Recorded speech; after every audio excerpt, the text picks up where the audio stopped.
반갑습니다. 방금 소개받은 차인배라고 합니다.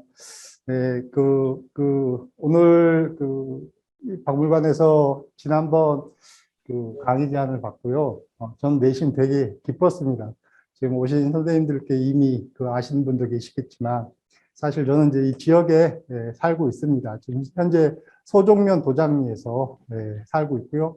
아마 제가 들어온 지가 7년, 2014년에 제가 여기 들어왔고요. 지금까지 열심히 잘 살고 있습니다. 잘 적응하고 삽니다.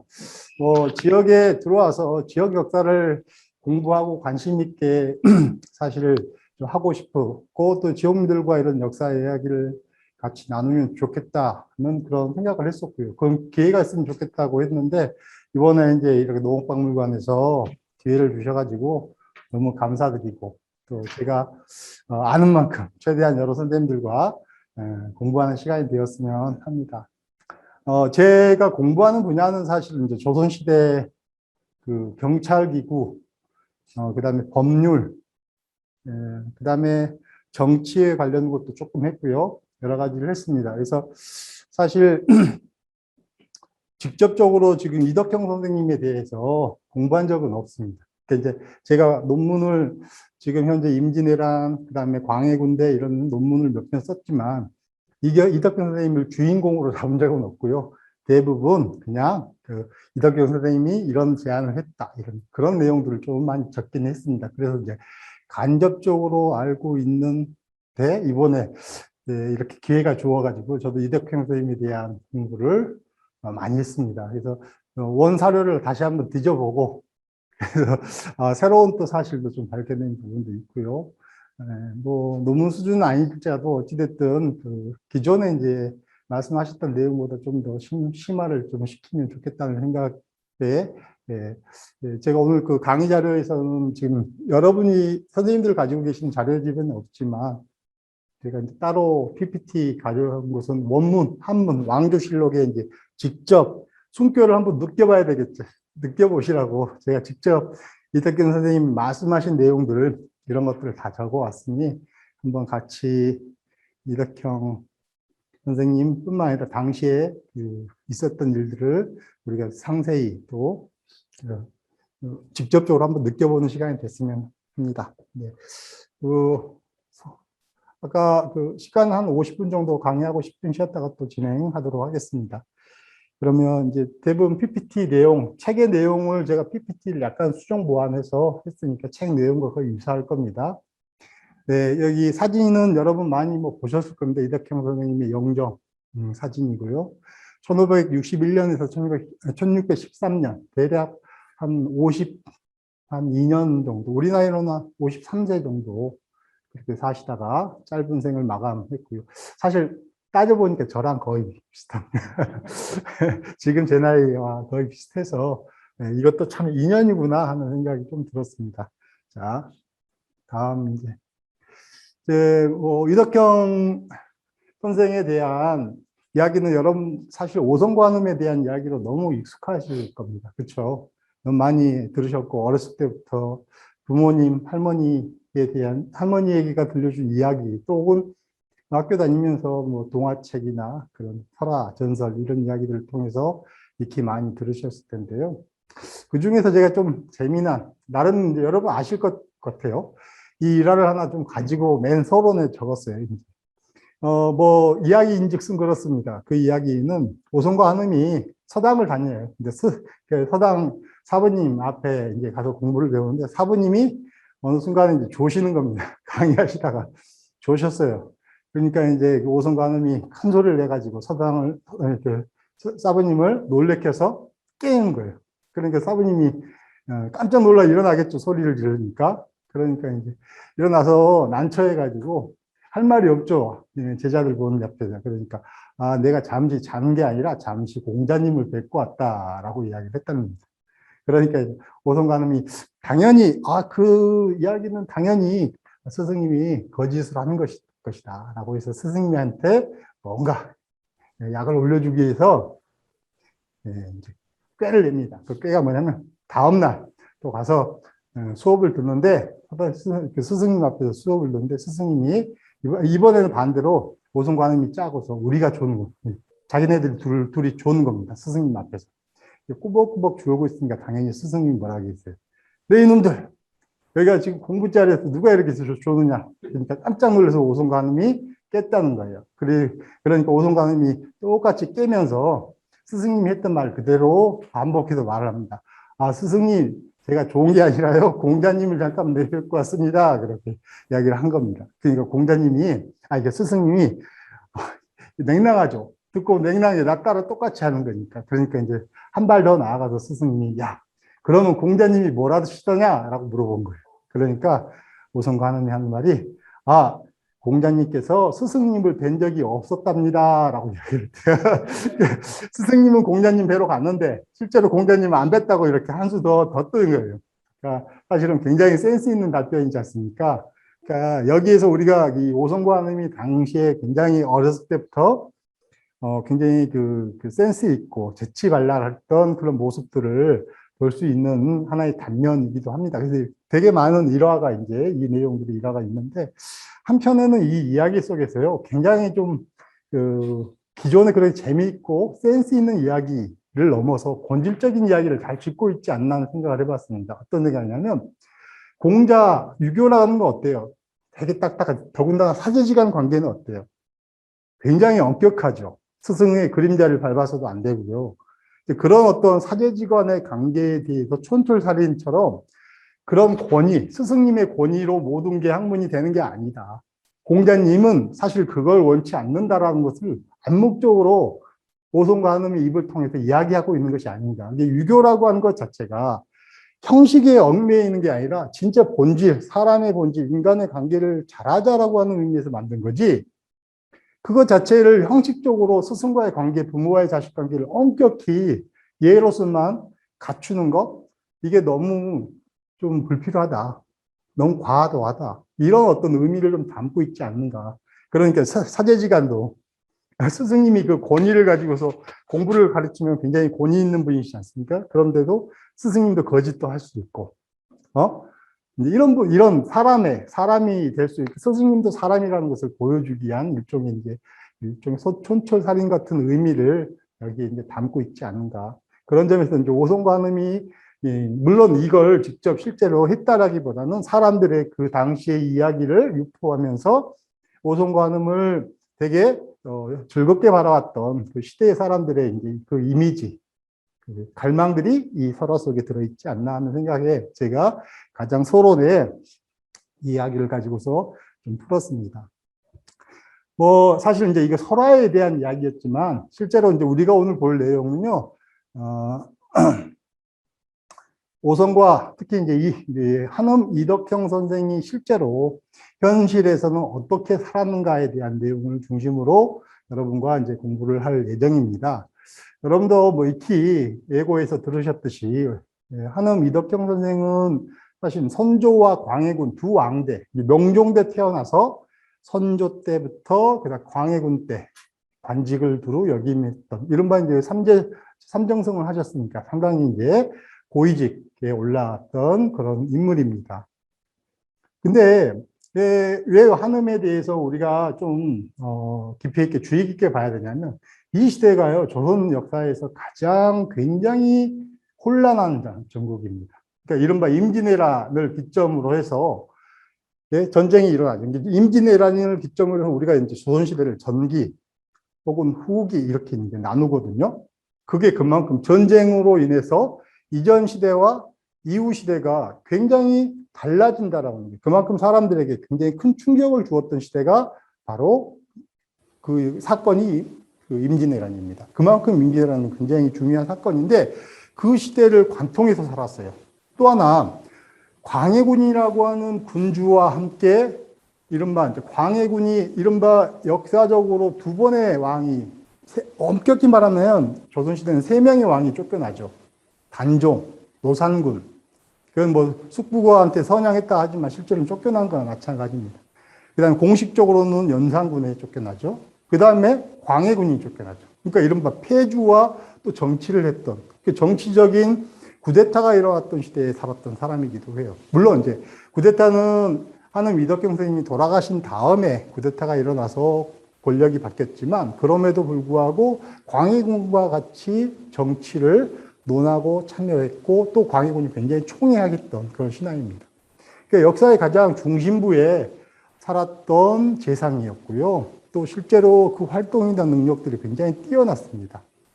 더군다나요, 당대에는 되게 정치적으로 굉장히 특히 당파 간의 권력 다툼과 싸움이 굉장히 많았던 시대예요.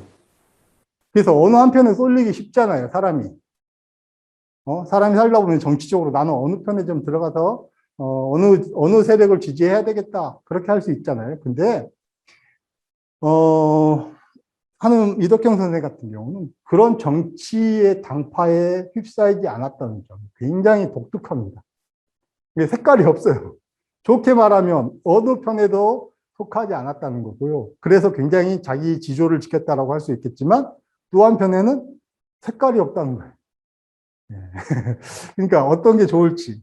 사실은 지금 시대에는 그 뭐 색깔이 없는 것, 정치인이 색깔이 없다는 것은 굉장히 안 좋은 거지만 당대에는 그렇게 너무 지나친 당색으로서 자기의 주장을 정치적인 주장을 펴는 것은 이게 도의 정치가 아니다 이렇게 평가할 정도로 당파가 굉장히 문란해지는 경우도 있거든요. 그런 점에서 본다면 한편에 하는 이덕경 선생은 상당히 자기의 지조와 절개를 가지고 살았던 분이기도 합니다.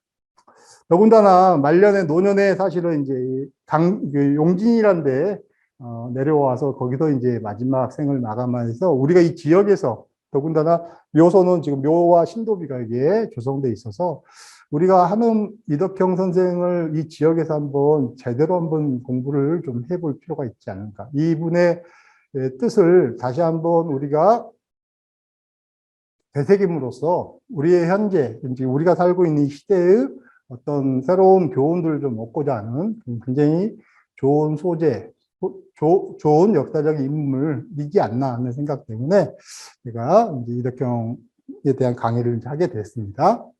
자, 넘어가서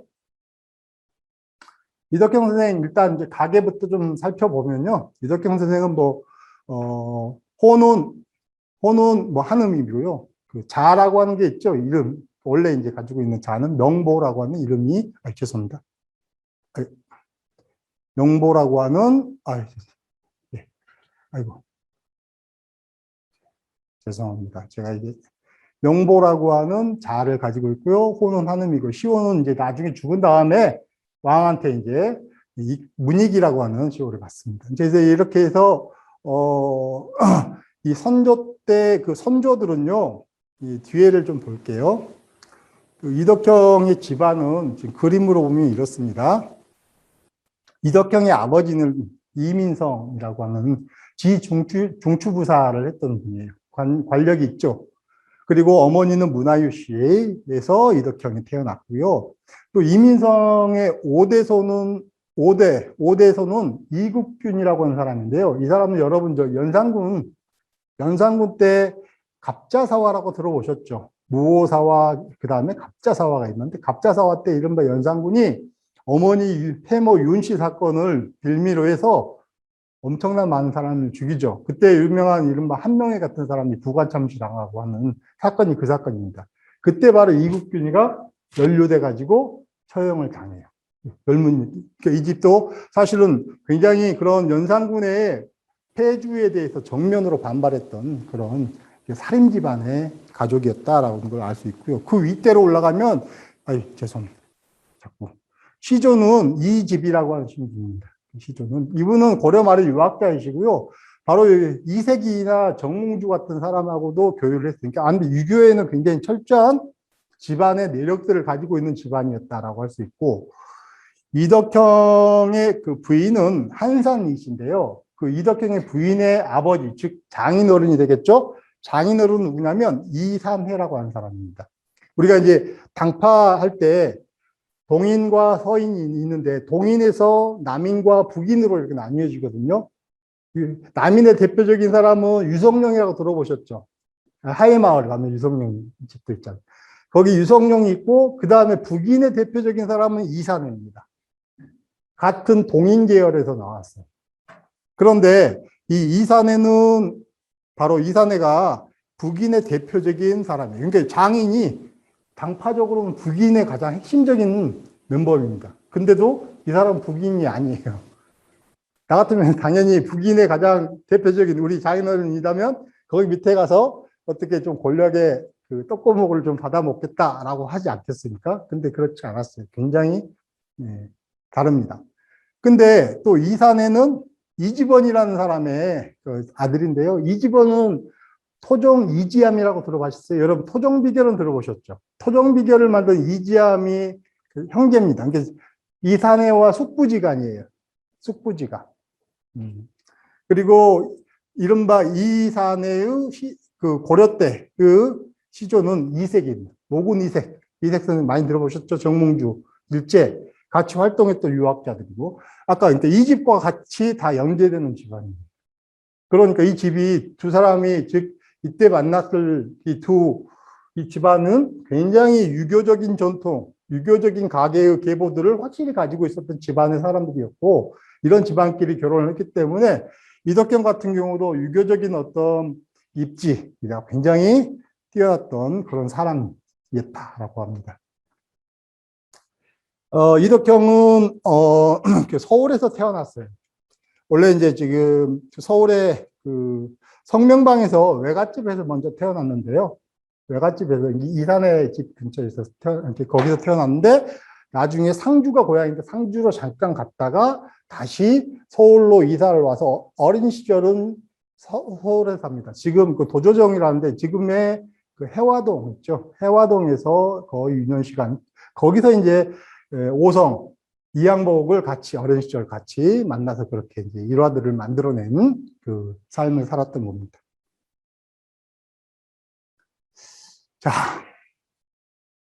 근데 이제 그 관직은 하다 보면 너무 시간이 많이 걸려서 관직은 뛰어넘기 일찍 18살부터 과거에 합격했어요. 성원진사에 합격했다가 20살에 거의 이제 등과를 해가지고 관직에 처음 올라갑니다. 그러니까 이때 그 오송관음이 똑같은 관직에 승문원이라는 데에 올라갑니다.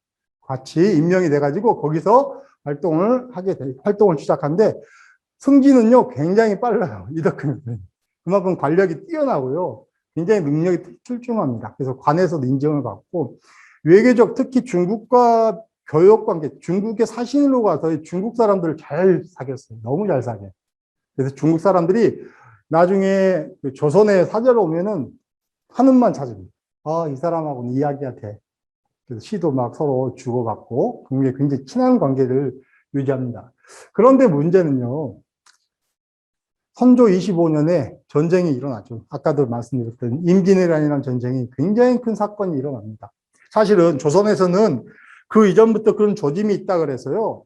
3년 전부터 이미 일본에 김성일 같은 사람을 파견해가지고 야, 그 정세가 어떠냐 한번 알아보고 와라 했더니 각각 다 전부 다 갔던 사람마다 틀려요. 보고가 다릅니다. 아니 갔더니 뭐 전쟁 안 할 것 같습니다. 전쟁은 절대 못합니다. 전쟁할 것 같습니다 하는 사람들. 그런데 선조는 그다마 듣지 못하고 결국은 봉변을 당합니다. 뭐 그 전부터 외적들은 끊임없이 우리의 서해안, 남해안, 동해안 일대를 휘젓고 다니면서 노략질을 했던 거예요. 그러니까 아마 그런 정도의 쟤들은 정치적 능력보다는 그냥 노략질 정도의 도적질을 하는 집단이라고 생각했을 겁니다. 근데 아닙니다. 사실 토요토미 히데요시라고 여러분 많이 들어보셨죠. 일본을 천하통일했던 토요토미 히데요시의 힘은 막강했고요. 그 세력들이 이제는 그 힘을 바로 전쟁을 통해서 이것을 해소하려고 합니다. 여러분 임진왜란 하면은 대부분 어쩌습니까? 그 원인이 뭐라고 이야기를 들으셨어요? 임진왜란 하면. 대부분 일본이 토요토미가 천하통일을 한 다음에 내부의 반발을 무마하고 그러한 관심을 외부로 표출하기 위한 그런 방안에서 이른바 조선을 침략했다라고 많이들 들으셨을 거예요. 그렇죠? 그것도 하나의 이유 중에 하나입니다. 그러니까 토요토미가 내부를 통합했어요. 근데 통합은 힘으로 강압으로 눌렀지만 결국은 언젠가는 반발이 또 일어나겠죠. 그러니까 그 반발을 무마하기 위해서 관심사를 밖으로 돌리는 거예요. 그게 이제 전쟁이죠. 그래서 임진왜란을 했다는 게 일반적인 이야기인데 그 이야기뿐만 아니라 일본 토요토미가 절실했던 건 뭐냐면 통일한 다음에 자기의 권위가 필요했던 거예요. 그 권위가 뭐냐면 중국으로부터 왕으로 인정을 받아야 돼요. 그 저는 중국으로부터 중국이 세계 당시에는 중심입니다. 지금 우리가 세계에서 가장 강국, G7 하면, G7 중에서 G2 하면 중국과 미국이었죠. 얼마 전까지만 미국이, 미국이 또 강국이고 그렇지 않습니까? 그런 세계관처럼 당시의 동아시아에서 가장 큰 대국은 역시 중국이었어요. 그러니까 중국에서 인정을 받는 나의 정권이 뭐예요? 가장 명분이 서겠죠. 그러려면 뭐가 냐면 중국과 조공을 받쳐야, 조공책봉 관계를 가져야 돼요. 근데 일본은 조공을 못하는 나라예요. 조선이라는 나라는 하죠. 베트남도 합니다. 동아시아의 주변국들과는 조공책봉 관계를 중국이 그걸 통해서 그 나라들과의 국제적, 외교적 관계를 가져요. 근데 일본은요, 인정을 나라를 안 하는 거예요. 그러니 조공책봉 관계가 형성되어 있지 않아요. 근데 토요토미 히데요시가 통일을 해서 나름대로의 강장 패자가 됐으니까 중국으로부터의 조공책봉 관계를 통해서 자기 명분을 가져야 됩니다. 더군다나 조공책봉 관계는 중요한 게 뭐냐면 나의 어떤 명분뿐만 아니라 거기에 교역을 합니다. 교역. 그러면 경제적인 이권이 따라와요. 그렇죠? 결국은 중국으로부터 선진 문물이 들어오고 거기서 많은 폐물이 들어오면서 내가 거기에 권위가 서는 거예요. 돈이 있어야 되지 않습니까? 그렇죠? 돈이 없으면은 명분이 안 서는 거예요. 그러니까 그런 명분을 만들어내기 위한 하나의 의미에서 사실은 토요토미가 바로 조선을 치기 시작한 겁니다. 그래서 대략 20만 내 군사가 파견됐다지만 부산진에 처치로 왔을 땐 700척 정도가 부산진을 공략하기 시작합니다. 자, 보시면요. 4월 13일에 부산진에 왔다가요. 결국은 4월 27일, 보름도 안 되죠. 네. 바로 신립, 여러분 저기 그 탕금대 알죠? 탕금대 신립 장군이 선조의 강력한 명을 받고 여기서 더 이상, 일본에게 밀리지 마라. 라고 명령을 받고 갔는데 결국은 신립도 죽습니다. 패배하죠. 이 탕금대 전투가, 죄송합니다. 패배함으로써 사실은 조정에서 그 전까지만 해도 좀 막을 수 있겠지라고 하는 아니라는 생각이 있었어요. 선조도, 왕도. 근데 탕금대에서 딱 져버리니까요. 이제는 상황이 바뀐 겁니다. 탕금대는 지금 바로 목전이죠. 문경세제 바로 넘어오면 바로 서울이지 않습니까? 바로예요. 그렇죠? 우리 중부 고속도로 타고 오면 금방 오지 않습니까? 1시간 정도는.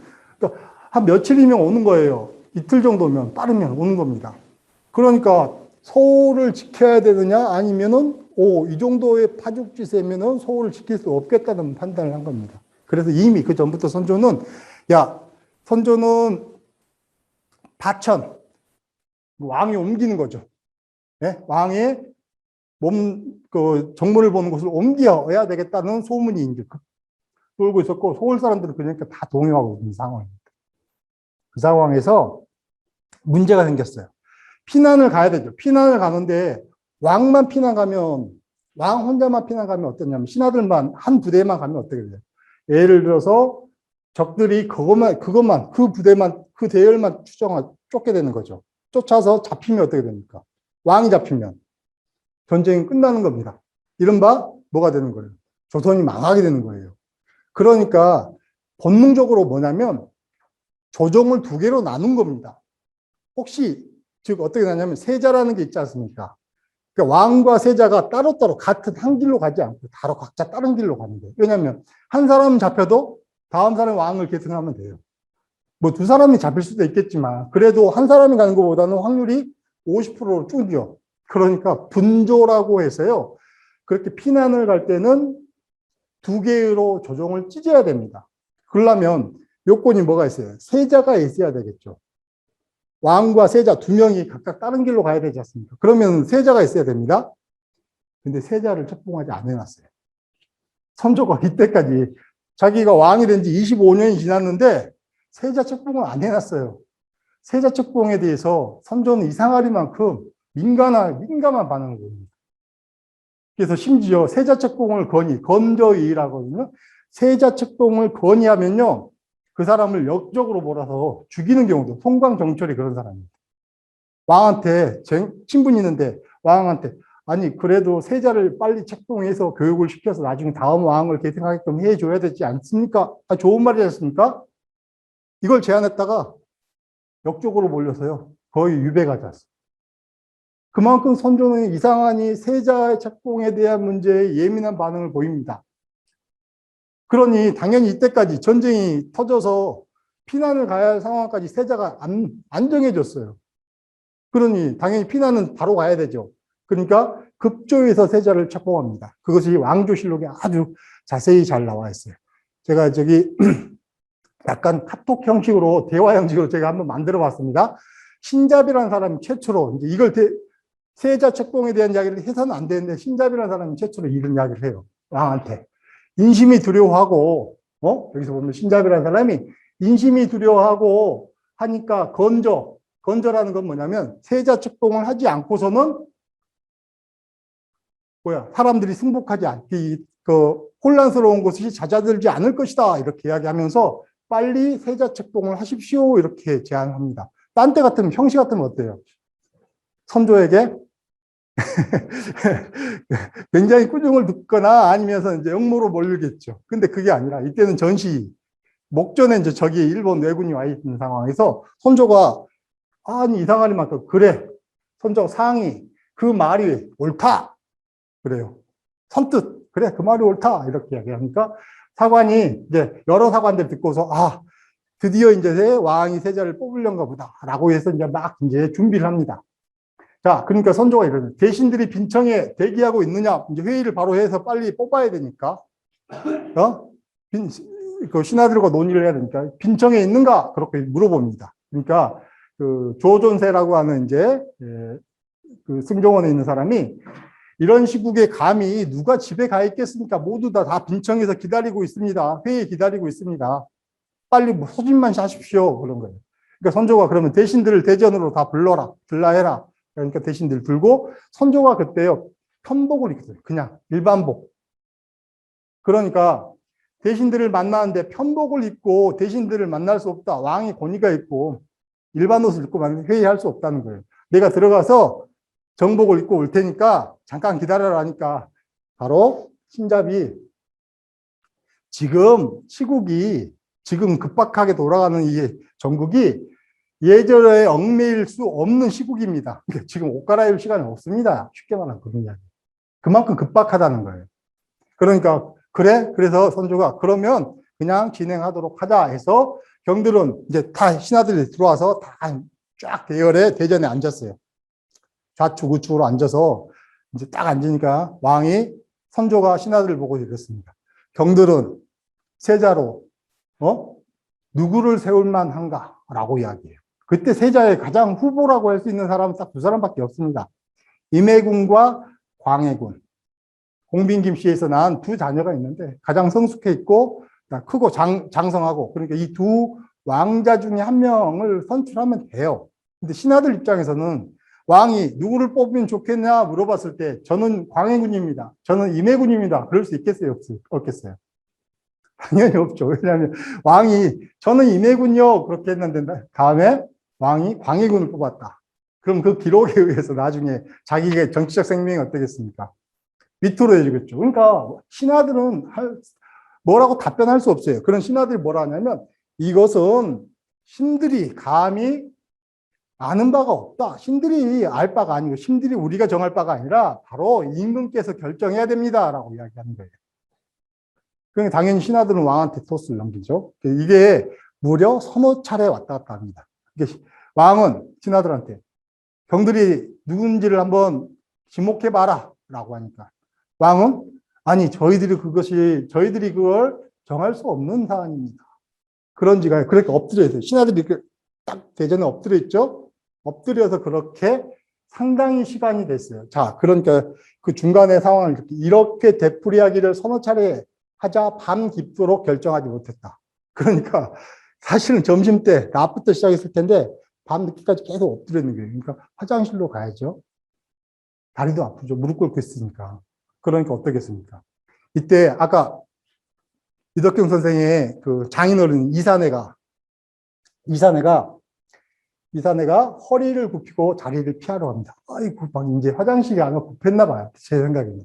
잠깐 나갔다가 일 좀 보고 오려고 하니까 바로 신자들한 사람이 오늘 기필코 결정을 해야 물러갈 수 있습니다. 모두 제자리에 앉으세요. 그러니까 또 가서 앉아요. 그래서 가지도 못하고 그 자리에 있습니다. 그러니까 그때서야 선조가, 그러니까 선조가 딱 그렇습니다. 약간 여기 보면 이 선조가 미소를 머금죠. 약간 이가에 미소를 머금면서 내 생각은 광해군이 총명한 듯한데 경들의 생각은 어떠한가 하고 물어봅니다. 그러니까 뭐랍니까? 신하들은 일단 결정됐죠. 왕의 입에서 광해군이 나왔어요. 그럼 끝난 겁니다. 그래서 그러니까 일제히 일어나서 절을 올리고 아유 얼마나 무릎이 아팠겠습니까? 종묘사직의 생민을 할 뿐입니다. 복입니다. 라고 해서 그 결정에 이제 찬사를 보내는 거예요. 그래서 거의 몇 시간 만에 갑작스럽게 이른바 광해군이 세자로 책봉이 된 거예요. 그 전에는 세자로 책봉될 수 있는 여지가 거의 없었다고 해도 과언이 아닙니다. 그런데 임진왜란이라고 하는 그 위급한 상황에 세자를 빨리 책봉해서 피난을 서로 각자 가야 되니까 그런 상황에서 갑자기 광해군이 세자로 되는 거예요. 되게 역사에서 아이러니입니다, 이게. 자, 그래서 결국은 세자로 책봉해서 죄송합니다. 아이고, 어디 자꾸 이상한 데로 갑니다. 예, 세자로 책봉됐습니다. 그리고서 드디어 선조가 4월 30일 그 다음 날요. 세자가 책봉된 그 다음 날 선조가 이제 피난길을 떠나요. 왕이 피난길을 떠나는 것은 몽진이랍니다. 먼지를 뒤집어 쓴다라고 해서요. 몽진. 네. 먼지를 뒤집어 쓴다 해서 몽진한다는데 도성을 출발하는데 뭐 여러분도 많이 TV에서 보셨겠지만 도성민들이 나와서 선조의 피난길을 막아섰죠. 가지 마시라고. 백성을 버리시면 어떻겠냐고. 그래서 이제 선조는 그걸 뿌리치고서 무학계를 넘어서 벽제 쪽으로 이제 그 피난 행렬을 출발시킵니다. 그리고서요, 개성에 5월 1일 날 도착하고 5월 3일까지 거기서 머물다가 도망갑니다. 뭐 이때도 뭐 굉장히 일화들이 많아요. 병사들이 도망가고 신료들이 점점 하나씩 없어지고 뭐 이런 일들. 그리고 6월 7일 날 바로 평양에 도착합니다. 상당히 시간이 좀 걸렸죠. 평양에 도착해서 6월 11일 날 평양 이때 도착해서요. 바로 이덕경 선생님 이때부터 이제 본격적으로 외교적인 활동을 합니다. 이게 일본과 뭔가 교섭을 해야 돼요. 일본과 같이 뭔가 협의를 해야 되는데 이 협의할 때 일본 적장을 만나러 갈 사람이 많지 않아요. 이덕경 선생이 이제 선출돼가지고 이 당시 그 회담의 그 주체로 나왔던 게 겐쇼라고 하는 승려입니다. 겐쇼라고 하는 사람하고 회담을 합니다. 그 회담의 내용이 여기 보시면 겐쇼가 이렇게 이야기돼요. 그대 나라가 서로 우리는 전쟁하러 온 거 아니다. 니네하고 전쟁하러 온 게 아니라 우리가 너희들한테 상주에서도 그렇게 동네에서도 몇 번 편지를 보내서 니네들 우리 교섭하자. 결국은 우리가 뜻하는 바는 뭐냐면 요동으로 들어갈 수 있는 길만 확보해 줘라. 우리가 추구하는 바는 중국이다라고 말하는 거예요. 중국이다. 중국인데 왜 니네들이 여기서부터 막고 있느냐. 니네들은 길만 터주면 우린 너희들을 손대지 않겠다. 이런 내용입니다. 그러니까 이덕경이 얼마나 명철하냐면 니네들이 귀국이 만약 중국을 침범하려 했다면 왜 이쪽으로 오느냐. 절강을 가야지. 그렇죠. 북경이 가장 가까운, 북경은 아니지만 당시 그때 중국을 침범하려고 했다면 절강성을 가서 절강성에 이른바 상륙을 해서 그쪽부터 중국을 쳐야지 이쪽 조선으로 들어와서 그리 들어가는 것은 거꾸로 들어가는 것이다. 이렇게 지적하는 거예요. 그러니까 니네들의 의도가 사실은 조선을 치려하는 거지 중국을 치려한 건 아니다라고 간파하고 있는 거예요. 이덕경이 굉장히 그거에 대한 정확한 계책을 알았던 거죠. 그래서 더군다나 명나라는 우리와 굉장히 친분이 있는 나라, 부모와 같은 나라니까 우리가 그들을 위해서 또 자리를 내줄 이유도 없다. 이런 이야기를 하니까 겐쇼가 그렇다면 너희들과 협상할 수 없다라고 협상이 결렬되면서 본격적으로 이제 북상을 하게 됩니다. 그리고 6월 그 선조의 피난 행렬이 영변에, 여기 이제 한강을 타면서 개성으로 평양으로 갔죠. 평양에서 사실 평양이 이제 굉장히 큰 도시니까 여기서 어떻게 버텨보려고 했는데 일본이 파죽지세로 평양까지 올라와요. 그러니까 할 수 없이 영변이라는 데까지 피난을 갑니다. 이때 이덕형이 사실은 회담 겐쇼하고 회담이 결렬되니까 바로 선조에게 요동으로 피할 것. 그것도 하나의 방법이다. 요동이 어디예요? 국경 바뀌죠. 국경 바뀝니다. 중국 땅까지 피할 것도 고언을 합니다.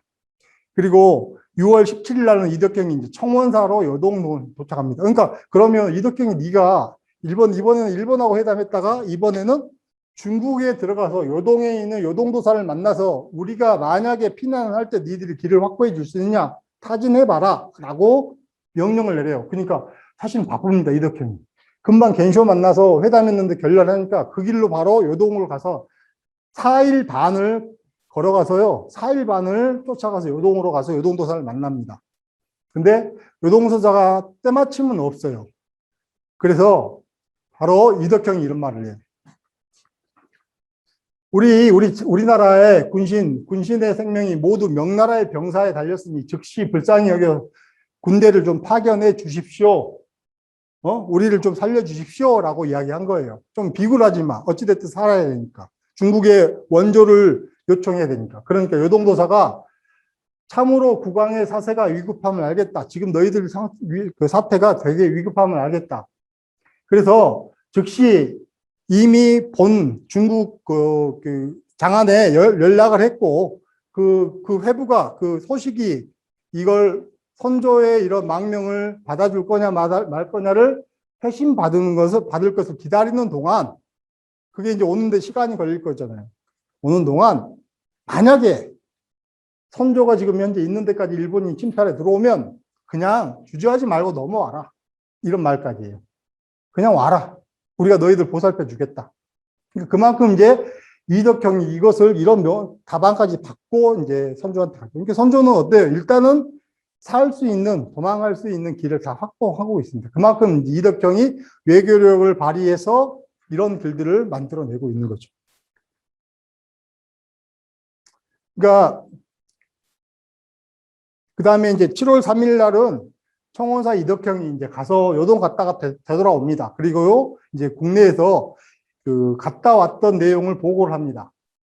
그 양총병이라 해서요. 이른바 이제 그 명나라의 그 장수죠. 장수인 양원이라는 사람인데 양원에게도 이런 내용을 확답을 받고 오는 거예요. 그대 나라가 아주 절박한 일이 이미 자세히 알고 있으니까 의심 말고 가라.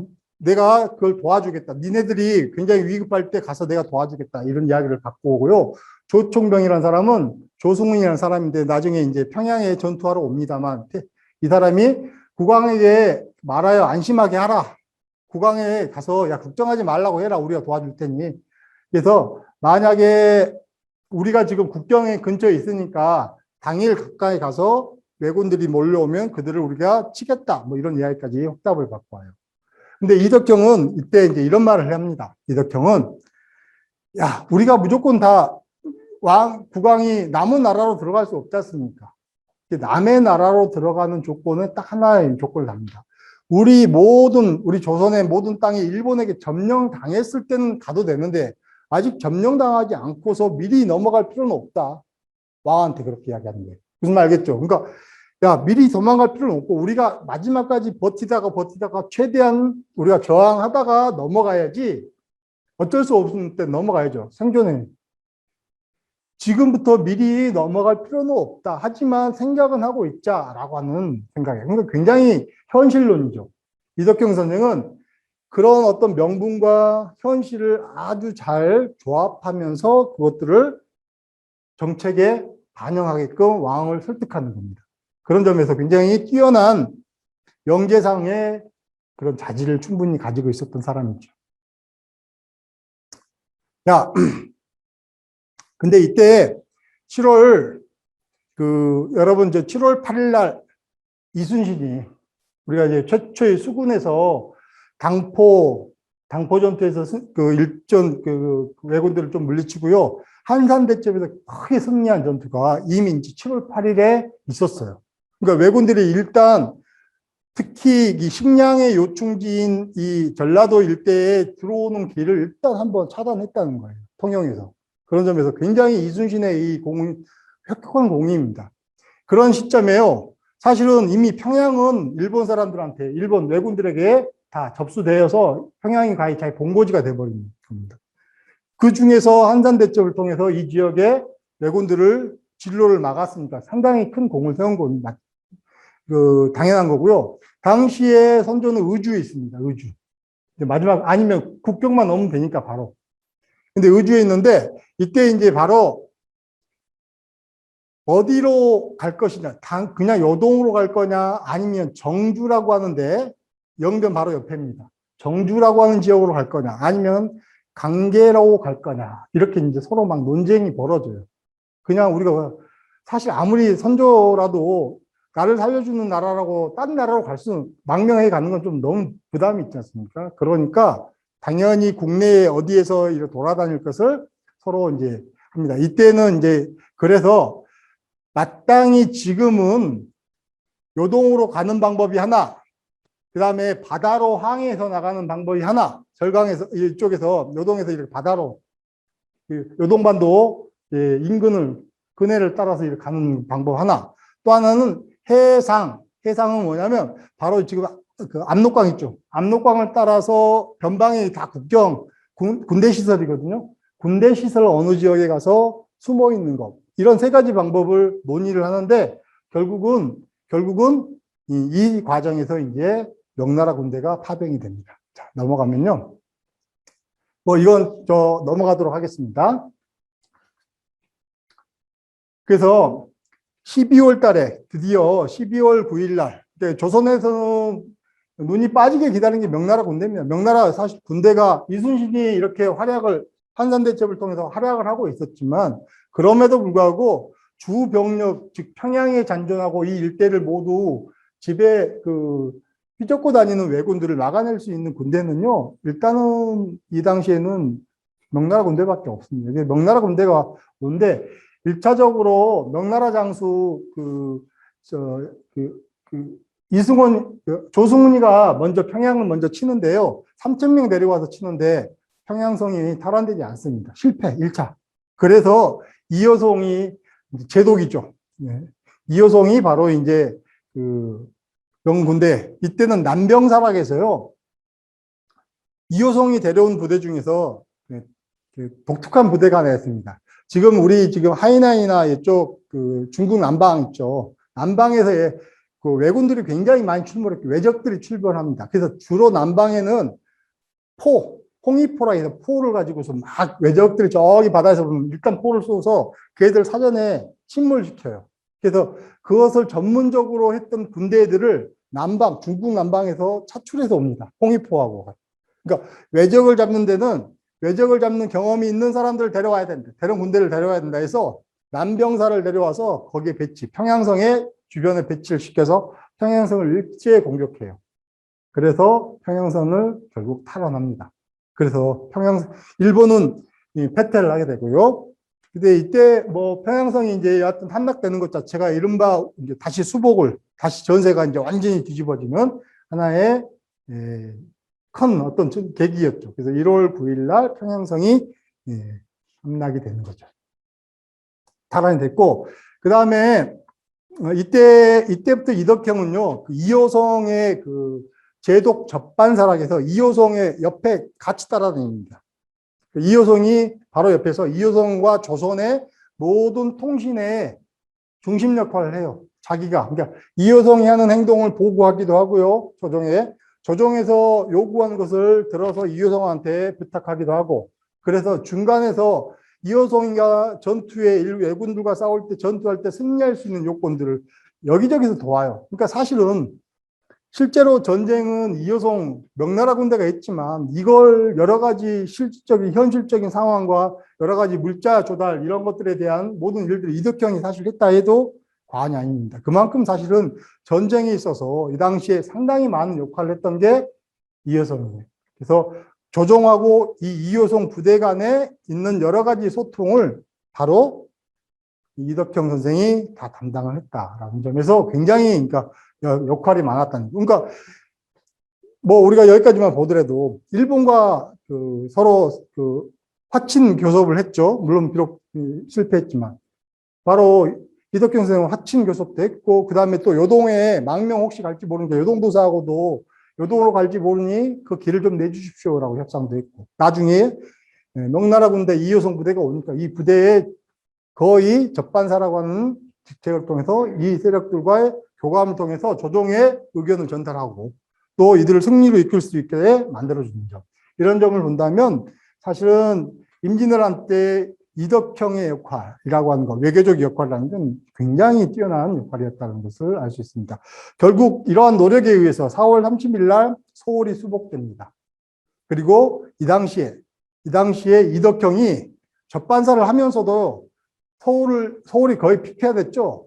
거의 피폐화됩니다. 그러니까 그 유성룡의 징비록이라는 책이 있거든요. 전쟁이 끝나서 다시는 이런 전쟁을 겪지 말아야 된다라고 교훈으로 남긴 책이 징비록이라는 책인데요. 이 징비록의 내용에 보면 서울 수복한 뒤에 서울을 들어갔더니 사람 19은 죽었고 남아있는 사람도 모두 귀신의 몰골이다라고 이렇게 기록되어 있습니다. 그만큼 서울이 처참한 겁니다. 처참했죠. 그런데 이 처참한 서울에 판윤을 합니다. 요즘 말로 하면 서울시장 자리를 겸직을 시켜줘요. 사실은 이제 거의 뭐 시장 의미도 없죠. 그러니까 전후복구의 역할까지 줘요. 근데 또 이덕형은 이 역할도 수행을 합니다. 그런 점에서 본다면 외교든 외교, 또 전후복구 사업에, 국내 전후복구 사업에도 굉장히 열정을 보이고 활동에 굉장히 뛰어난 그런 공을 세운 그런 사람이었다는 것을 알 수 있습니다. 그 다음에 이제 전쟁이 어찌됐든 그렇게 해서 약간 휴전기로 갑니다. 서울 수복된 이후로 이제 왜군들이 계속 조명연합군은 부산지까지 막 추격해 가고요. 이때 이제 명나라와 왜군이 교섭을 합니다. 교섭. 야, 왜군도 야, 우리가 너무 그냥 매번 싸울 필요 없고 너희와 조건이 맞으면 전쟁을 끝내겠다는 거. 그 조건이 뭐냐면 이때 중국의 교섭을 맡은 사람이 심유경이라는 사람인데요. 이 심유경이라는 사람이 중간에 역할을 합니다. 여기저기 그 교섭 본부장 같은 사람이에요. 이 사람이 토요토미하고 만력제하고 둘이 중간에 두 사람의 이야기를 서로 전하면서 조율을 하면서 교섭을 성사시키려고 했던 사람입니다. 근데 이 사람이 얼마나 장난을 쳐버리냐면 일본의 요구는 뭐냐면 토요토미 히데요시의 요구는 너무 무리한 요구입니다. 뭐냐면 이번 전쟁을 끝낼 테니까 세 가지, 원래는 5가지가 있는데 주요한 게 3가지 정도는 이제 말하자면 그겁니다. 첫 번째, 우리와 즉 왜와 명나라가 조공관계를 맺자. 그게 원인이라고 했죠, 제가. 그게 1번입니다. 조공관계를 맺자. 두 번째, 지금 조선이라는 땅덩어리에 반을 뚝 잘라서 밑에 쪽 반의 조선을 일본 사람들이 지배하게 해달라. 그 옛날에 여러분 임나일본부설 그런 거 들어보셨죠, 고대. 그러니까 한반도의 고대 지배하는 것처럼 일본이 이 내륙 지역에 대한 자기 토대가 좀 필요했던 거예요. 그거 좀 하게 해달라. 이쪽이 사실 전라도 일대가 곡창지대가 많으니까 그들에게는 굉장히 또 대륙으로 갈 수 있는 기반이 되고 발판도. 그 조건 두 번째. 세 번째는 뭐냐면 만력제의 딸 중에 황제의 딸 공주죠. 공주와 나라를 결혼시켜달라. 그러니까 이른바 결혼동맹을 하자. 이게 주요한 게 이겁니다. 그러니까 사실은 어때요? 만력제는 이걸 받을 수 있겠어요? 없겠어요? 택도 없는 제안이겠죠. 그러니까 심의경도 그걸 알고 있습니다. 근데 토요토미한테는 야, 이거 황제한테 내가 말 잘할 테니까 너 좀 기다리지 말고 이거 걱정하지 말고 기다려라. 그러니까 토요토미한테 뇌물을 엄청 받고 황제한테는 딴소리 합니다. 전혀 다른 이야기예요. 그 외놈들 조공식 봉하게 맺어주면 안 됩니다. 이런 식으로 하는 거예요. 황제한테 또 와서 또 토요토미한테는 다시 심의경이 와서 아니 황제가 들어들 듯 말 듯하다. 너희들 좀 기다려라. 그러니까 이제, 토요토미는 몸이 자라서, 알았어. 뇌물 좀 더 주고, 너 고생 좀 해. 좀 잘 부탁해. 해서 보내요. 그래서 그 기간이 6년입니다. 그래서 우리가 임진왜란이 처음 1592년 싸워서 그 다음에 이듬해 1년 정도 딱 전쟁이 일어나고요. 그 다음부터 계속 휴전 기간입니다. 그리고 그 심의겸의 교섭이 딱 끝나요. 더 이상 의미가 없었어요. 왜냐하면 심의겸이가 중간에 이간질했고 그걸 그런 교섭을 실행할 의지가 하나도 없었다라고 판명이 나버렸어요. 심의겸이 나중에 처형당합니다. 황제에 의해서. 그러니까 일본 토요토미 히데요시는 어때요? 화가 이제 이만큼 나죠. 그러니까 안 되겠다. 본때를 직접 또 가서 보여주겠다라고 한 게 정유재란이에요. 그래서 또 전쟁을 일으키는 겁니다. 아시겠죠? 그러니까 그런 과정에 심의경이가 휴전 기간 동안에 엄청 장난을 쳐요. 중국의 사신이. 이때 사실은 이때는 외교력이 심의경이 주도적으로 하죠. 그러니까 이 사람이 외교를 많이 할 필요가 없어요. 이덕형이 이때 뭘 하냐면 한성 수복, 이제 우리가 서울에 수복을 했으니 거기 전후복구를 한다 하고 또 하나는 뭐냐면 군사적인 병조판서를 역임합니다. 병조판서에 가서 네가 군사를 직접 빨리 흩어진 군사를 다시 모아라. 선조가 명령한 거예요. 그러니까 이 사람은 외교적인 노력뿐만 아니라 이제 전쟁이 잠깐 쉬는 동안에 전력을 다시 집산할 수 있는 권한을 또 부여받, 그 지시를 받는 거예요. 그러니까 굉장히 바빴던 일생입니다. 그래서 이때 8월 26일 날 여러분 많이 들어보죠. 훈련도감이라고 하는 군영이 새롭게 만들어져요. 조선시대 유명한 군영이죠. 이 훈련도감이 만들어지고 나중에 이제 어영청, 총림청, 금이용, 소청, 그다음에 뭐 이런 것들이 5군영이라 있는 서울 중심 방어 체제가 다 만들어집니다. 이게 이제 만들어진 가장 기본적인 핵심 군영이 훈련도감이라는 임시적인 도감이 만들어져요. 근데 거기에 이제 부재조로 나중에 이 사람이 하는데 어찌됐든 이덕경은 이제 병조판서에 제수되고요. 그때 이제 모친상이 잠깐 있어가지고 어머니 전쟁 중이지만 어머니 상을 치르고요. 근데 이제 그 사실은 어머니 3년상을 보통 하지 않습니까? 근데 3년상도 못합니다. 선조가 바로 복귀해라. 그래서 이조판서에 제수를 합니다. 지금 네가 지금 절실해. 그만큼 선조의 입장에서 어때요? 이덕경이라는 사람이 인재로서 조정에서 없어서는 안 되는 인물인 거예요. 그리고 6월 18일 훈련도관 부제조, 제조가 가장 최고의 관직이고요. 그래서 부제조는 부총재 뭐 이런 사람입니다. 부제조에 임명해서 제조가 당시 유성룡이라는 사람이고요. 이 두 사람이 이제 호흡을 맞춰서 새로운 중국으로부터 병법을 들여오는데 그 병법이 기호신서라는 책인데 이 책인데요. 이른바 조선 후기에 우리가 이제 군사훈련 하잖아요. 군인들 군사훈련의 가장 기본적인 책이 되는 모범 교관책이 이 기호신서입니다. 이게 근간이 돼서 조선 후기의 모든 군대 편성이 이루어져요. 이게 척계왕이라는 명나라 신하가 만든 책인데요. 이 기호신서를 조선의 실정에 맞게끔 기호신서 기호라고 하는 책을 두 사람이 만들어냅니다. 이게 이제 중국 상황과 우리 상황이 똑같지가 않을 거 아닙니까? 그러니까 우리 실정에 맞는 몇 가지 중요한 것만 요즘 말하면은 그 요약본을 만들어서 그것을 빨리 전쟁 중이니까 이걸 통해서 준비를 하는 겁니다. 다 실록의 그 대화 내용을 그대로 제가 가져온 거거든요. 그러니까 이건 뭐 저희들은 그러니까 이제 이거의 내용을 해석본이 요즘 다 있지 않습니까? 조선왕조실록 해석본이 있는데 그게 가끔 틀릴 수도 있습니다. 뉘앙스도 틀리고, 그러니까 다시 읽어야지 정확히 해석이 되고 그 내용을 앞뒤 문맥을 찾아서 다 이해할 수 있거든요. 그러니까 이제 쓰는 사람이 또 의도하는 것도 있고 그래서 그대로 읽으시면 안 됩니다. 사실 한편에 약간 좀 더 내용을 좀 자세히 좀 봐야 되고요. 그래서 제가 다시 한번 보자고 이렇게 가져온 건데 시간이 이거 좀 충분치 않아서 좀 넘어가야 될 건 넘어가야 될 것 같습니다. 좀 전에 보셨던 이제 전쟁이 그래서 결국은 전쟁이 끝났어요. 일본이 이제 우리가 이제 그 명량해전을 거치고 해서 우리가 사실은 수군도 잘 막아내고 무엇보다도 이제 일본도 더 이상 조선을 침탈할 수 없다. 명분도 있고 하니까. 근데 그때 이제 전쟁이 끝난 다음에 이덕형이 그 표문이라고 해서요. 이덕경이 직접 중국에 고맙다는 찬문입니다. 아, 그동안 너희들이 도와줘서 정말 고맙다 이런 내용인데요. 신은 온 나라의 신민과 함께 감격스러워 견디지 못하여 삼가 표문을 만들어서 살해하겠습니다. 이렇게 해서 중국에 바치는 내용이고, 감격해서 눈물이 나, 감격한다는 말이 되게 나오죠. 그러니까, 아니, 사실은 여러분, 우리는 이순신 장군에 대해서 역할을 되게 많이 생각을 하지 않습니까? 근데 이제 당대에는 가장 임진왜란을 극복하고 임진왜란을 막아낼 수 있었던, 외란을 막아낼 수 있던 주요한 큰 공을 세운 사람은 중국, 명나라의 군대가 오지 않았으면 안 됐을 것이다 생각을 했던 거예요.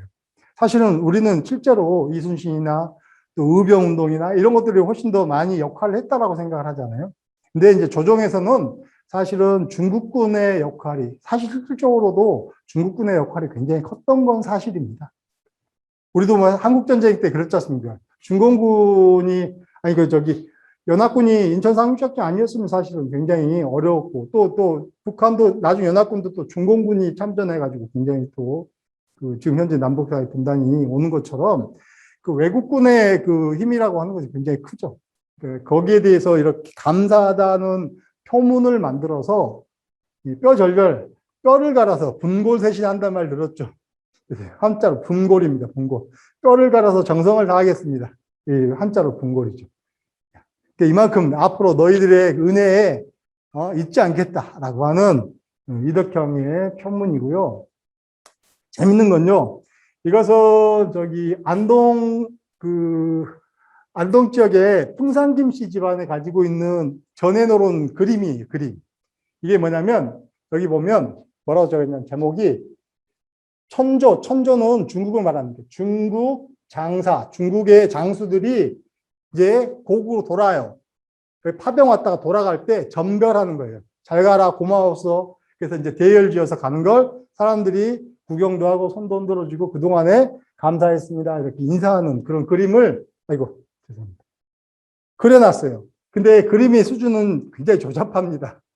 그쵸? 그림을 잘 그린 게 아니라 초등학생들이 그린 그림처럼 그려놨는데 여기에는 팩트만 보시면 돼요. 사실적인 걸 그려놨어요. 그러니까 이게 이제 아마 선조일 것 같고요. 선조가 내려다보고 이렇게 이제 명나라 군대가 이렇게 도열해서 갑니다. 근데 재밌는 장면이 하나 있어요. 여기 보시면 둥그란 부분에 여기 보세요. 이게 얘들 뭐 같아요? 좀 그림이 좀 멀어서 얘들 뭐 같아요? 여기 보면 한자로 원군 300이라고 써 있습니다. 원군, 원숭이 원자. 원숭이 병사요. 원병 300. 원숭이 병사 300이 참전했다는 내용이 그림에 있어요. 근데 이걸 그림으로 확인할 수 있는데 원숭이 부대라는 게 있었다는 거예요. 말이 돼요? 근데 여러분 혹성탈출 영화 보면 이런 게 나오지 않습니까? 말 타고 이중환이라고 하는 사람 들어보셨죠? 탱리지를 쓰는 유명한 지리학자인데요. 이중환이가 쓴 탱리지에도 그 내용이 나옵니다. 거리가 소사전투, 그러니까 임진왜란 때 소사전투 때 거리가 100여 보 되는 직전에 먼저 교란용 원숭이를 풀어놓는 거예요. 원숭이는 말을 타고 말에 채찍을 가해서 적진으로 돌진한다는 거예요. 이걸 보고 자기가 직접 쓴 겁니다.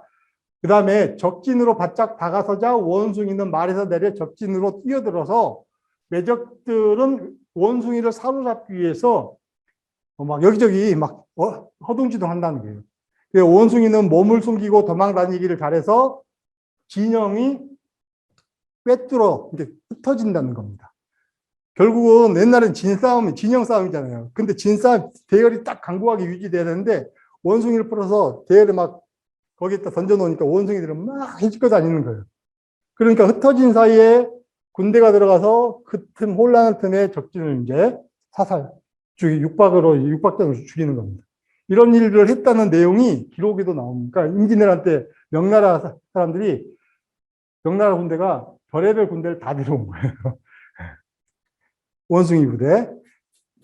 자, 그리고 결국은 이제 전쟁이 끝난 다음에는 어떻습니까? 전쟁을 무사히 마치는데 공을 했던 사람한테 뭔가 녹공을 줘야죠. 녹공. 공을 우리가 이제 나누어서 줘야 되지 않습니까? 예, 이른바 이제 이 당시에 가장 최고의 공은 뭐냐면 선조를 끝까지 안 버리고 쫓아왔던 사람, 왕을 호위한 사람, 이 사람이 이게 호종공신이라는 건데, 이덕형이 원래는 이제 호종공신에 임명이 됩니다. 이제 관직으로는 우의정, 그 다음에 좌의정에도 오르지만 공신의 명록은요, 공신은 이제 공신, 즉, 영원히 자자손손 거기에 대한 혜택을 주는 거예요, 공신들은. 우리 훈장 타는 거와 똑같습니다. 근데 영의정 이덕형이 호종공신의 이름을 올렸습니다, 처음에는. 근데 이덕형이요, 아, 나 이름 좀 빼주세요. 라고 왕한테 상소를 해요. 그러니까 왕이, 아니, 이덕형이 뭐라고 하냐면, 자, 보십시오. 저는요, 그러니까 이제 이덕형이 하는 말이 이렇습니다. 저는 처음부터 끝까지 호종한 무리도, 그러니까 왕을 뒤따랐던 무리도 아닙니다. 사실은 이덕형이 이때 뭐 했어요? 그렇죠. 명나라 사신 가고, 일본하고 협상하고, 이거에서 왔다 갔다, 그리고 또, 그 나중에 접반사로 해서 이호성 쫓아다니면서 거기에서 전쟁에서 협조하고, 이런 일을 했어요. 사실 이게 굉장히 큰 공이지 않습니까? 근데 여러 신하들 중에서 일부가요, 야, 이덕형은 왕 따라오지도 않았어. 라고 의미한 거예요. 이 사람 호종공식 넣으면 안 돼. 이런 소리가 들리는 거예요. 그러니까 이덕형이 왕한테 가서 사실 나는 호종한 사람도 아니 빼달라. 그리고 또 외적을 정벌하나 비바람에 시달린 장수도 아니다. 난 장수, 원래 장수 직함을 가지고 싸운 것도 아니고 중간의 역할, 관계 역할만 해준 거다. 굉장히 겸손하죠. 그러니까 굉장히 겸손한 사람입니다. 이 사람이. 대단한 사람이에요. 그러니까 나는 공적할 만한 것이 없으니까 사실 이거 진심이에요. 이 사람이 그냥 약간 왕을 떠보려고 하는 이야기도 아니에요. 진심으로 이러니 나 좀 빼주세요 라고 한 거예요. 그러니까 실제로 이 다음에 최종 공신, 호종 공신 명단이 나오는데 이때 빠집니다. 그 공단 명신이 없어요. 이게 웃긴 일이죠. 요즘 같으면 당연히 줘야 될 호종 공신의 명단에 들어가지 않다는 거예요. 그 이유가 이런 자신이 그것을 선회해달라, 철회해달라라고 왕한테 직접 한 거예요. 이만큼 굉장히 겸손했던, 이렇게 자기 역할을 충분히 했음에도 불구하고 거기에서 추가적인 뭔가의 보상을 받으려고 했던 게 아니에요. 그 보상이 그 일을 하는 게 보상을 위한 게 아니라 자기 역할이었기 때문에 했지, 뭔가의 보상을 위해서 한 건 아닙니다. 굉장히 청렴한 사람이죠.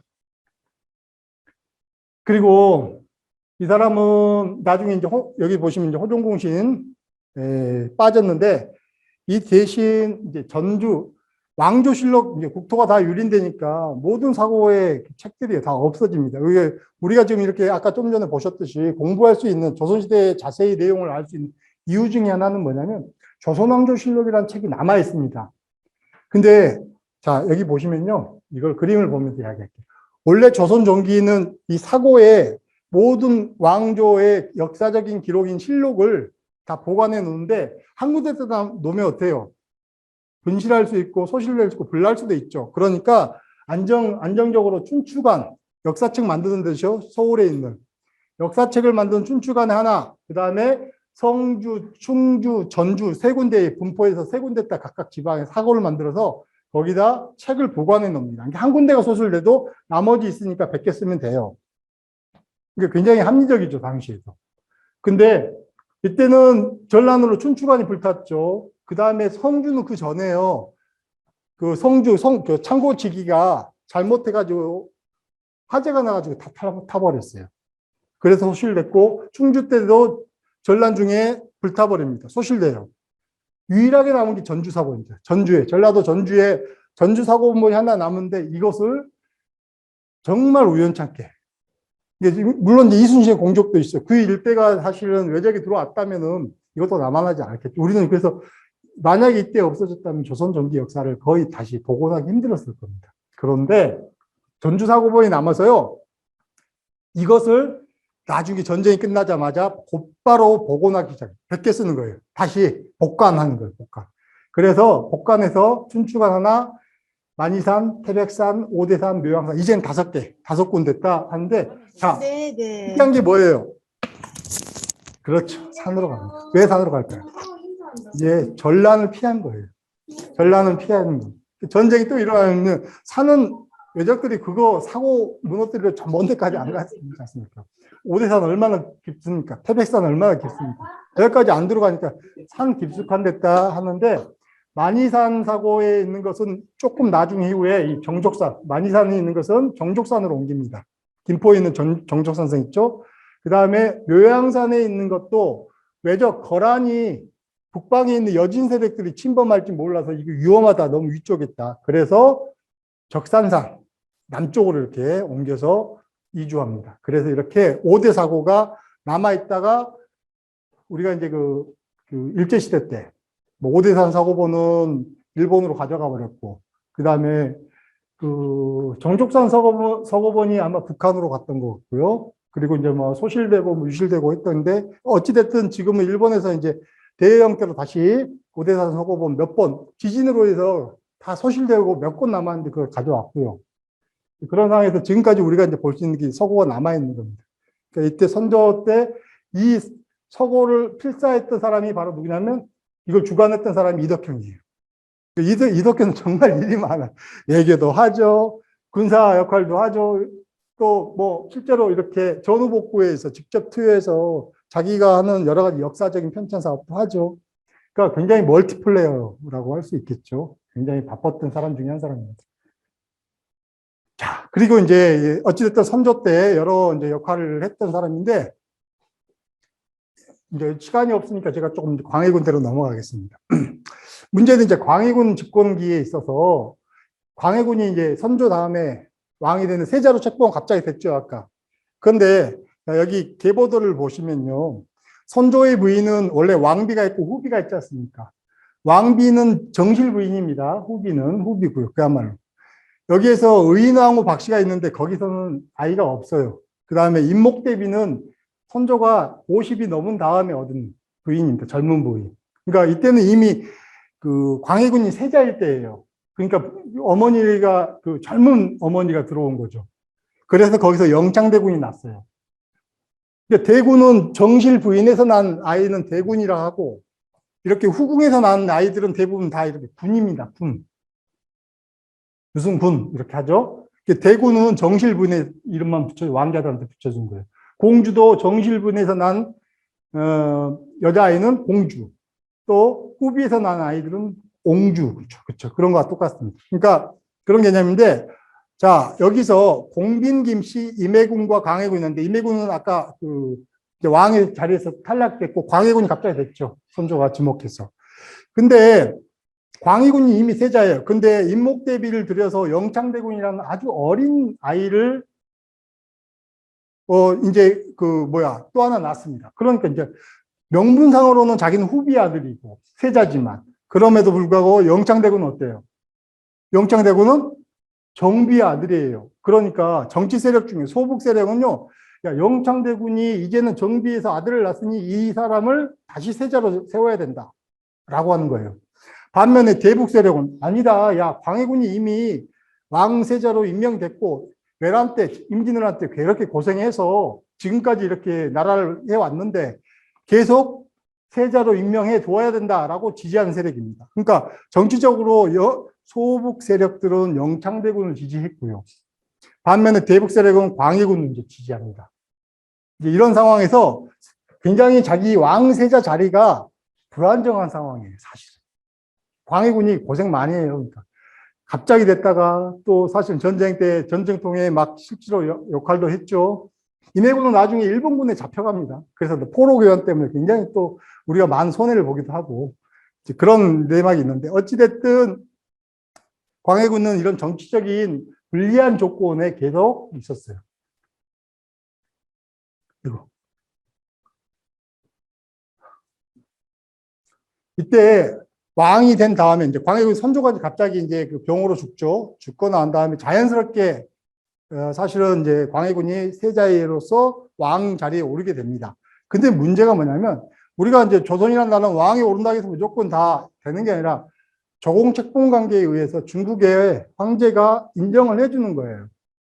너는 왕으로 인정해. 이게 이제 책봉이라는 거죠. 책봉을 해줘야 되는 건데, 왕으로 책봉해줄, 당연히 그 전까지만 해도 그런 문제제기 안 했습니다, 중국이. 근데 중국도 굉장히 이 당시에는 후금이라는 새로운 세력들이 등장할 수 있는 굉장히 미묘한 시기여서 조선을 약간 길들이는 그런 차원에서 광해군의 책봉 문제를 문제 제기해요. 그래서 어떠냐면 광해군이 왕이 된 다음에 책봉을 받으러 갑니다.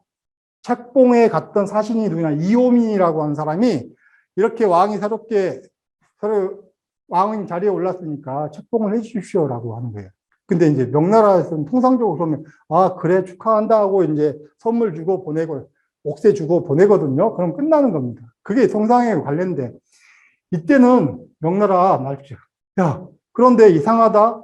내가 알기로는 광해군의 형이 있는데 왜 형을 시키지 않고 동생을 시키니? 라고 물어보는 거예요. 그러니까 이호민이가 사실 갔다가 뭐라고 대답하냐면 그냥 있는 대로 대답해야 되는데 뭐라고 그랬냐면 이호민이 왕이 그러니까 임해군이 중풍에 걸려서 왕의 역할을 못해서 그렇게 됐습니다. 중풍 걸리지 않았습니다. 사실은 이때는 이미 광해군이 즉위한 지 얼마 안 돼서 임해군이 역모를 일으키려고 한다라는 소문이 떠돌아서 신하들이 탄원을 냈고 해서 결국은 광해군이 임해군을 강화도로 유배 보낸 상태예요. 유배가 있습니다. 유배가 있어요. 그런데 중국에서 물어봤어요. 그래 물어보니까 이호민이 거짓말로 유배 갔다는 말을 못하고서 중풍에 걸려서 왕 노릇을 못하니까 둘째가 했습니다. 이런 식으로 대답한 겁니다. 그러니까 그러면 그래 하고 이제 끝나고 그냥 옥새 주고 끝내야 되는데 그게 아니라 내가 가서 조사해 봐야겠다 라고 한 거예요. 그래서 당시에 요동도사 어밀개라고 하는 사람, 요동도사입니다. 그 사람이 진짜 조선하고 제일 가깝죠. 아까 요동으로 피난는 도사가 너가 가서 조사해 봐라 라고 한 거예요. 조정에는 어떻겠어요? 난리가 났죠. 그러니까 외교관이 이렇게 잘못 변명 하나가 가지고 엄청난 문제가 이제 일어난 겁니다. 이때 바로 또 이덕형이 중국에 가서 엄청난 또 활약을 해요. 활약도 하고 막 여기저기서 그걸 무마하기 위해서 역할을 하는 게 이덕형인데 어찌됐든 요동대사가 와가지고 실제로 김포에 강화도 바로 건너가는 김포에 와가지고 임해군을 부릅니다. 건너와봐라. 네 상태를 보겠다. 당신 상태를. 그래서 임해군이 실제로 와서 이제 이렇게 이야기합니다. 나는 일찍이 외적에게 붙잡힌 적이 있어서 정신을 잃고 못된 행동을 하였다. 또한 중풍에 걸려서 손발이 움직일 수 없다. 거짓말 해주는 거예요. 네? 그렇죠. 그렇게 이야기를 합니다. 근데 다른 건 모두 긍정해도 내가 역적질한 것만은 인정할 수 없다. 내가 역적했다고 잡혀왔는데 역적질을 안 했다. 이렇게 이제 어밀개한테 이야기를 하는 거예요. 호소를 약간 하는 거죠. 인정하면서도 내가 사실 그 정도는 아니다라고 호소하는 겁니다. 어밀개는 그래 대충 그 이야기까지는 다 안 들어주고 대충 알겠습니다 하고 앞으로 내가 왕한테 잘 보살펴 주라고 이야기하겠습니다라고 하고 떠나요. 어밀개가 이때 떠날 때 조정에서 받았던 뇌물이요 어마어마했답니다. 당시에는 이제 중국에는 은을 쓰거든요. 화폐가 우리나라는 은을 안 씁니다. 일본에서 수입해서 이제 조공품으로 바치는데 이때 이른바 뇌물, 중국 사신이 오면 주는 일정한 뇌물이 있는데 그러니까 인사치레 하는 거죠 옛날에는. 이 뇌물의 양이 몇십 배가 올랐다는 거예요. 그러니까 이 입막음 하려고 황제한테 말 좀 잘해주세요라고 입막음을 하고 광해군이 어마어마하게 뇌물을 써서 그랬고 이후에도 오면 의뢰껏 이제 인플레 올랐죠. 뇌물의 단가가. 다음에도 오면 이만큼 주세요. 또 이만큼 주세요 한 거예요. 그래서 이제 관리들이 거기에 대해서 굉장히 안 좋은 소리를 하는 경우도 있습니다. 그러니까 그만큼 이 사신 한 명의 외교관 한 명의 발언이라는 게 굉장히 중요한데 나중에 이제 이것을 결국 누가 이제 어밀개가 가고 보고는 그런대로 무마해서 잘 해주고요.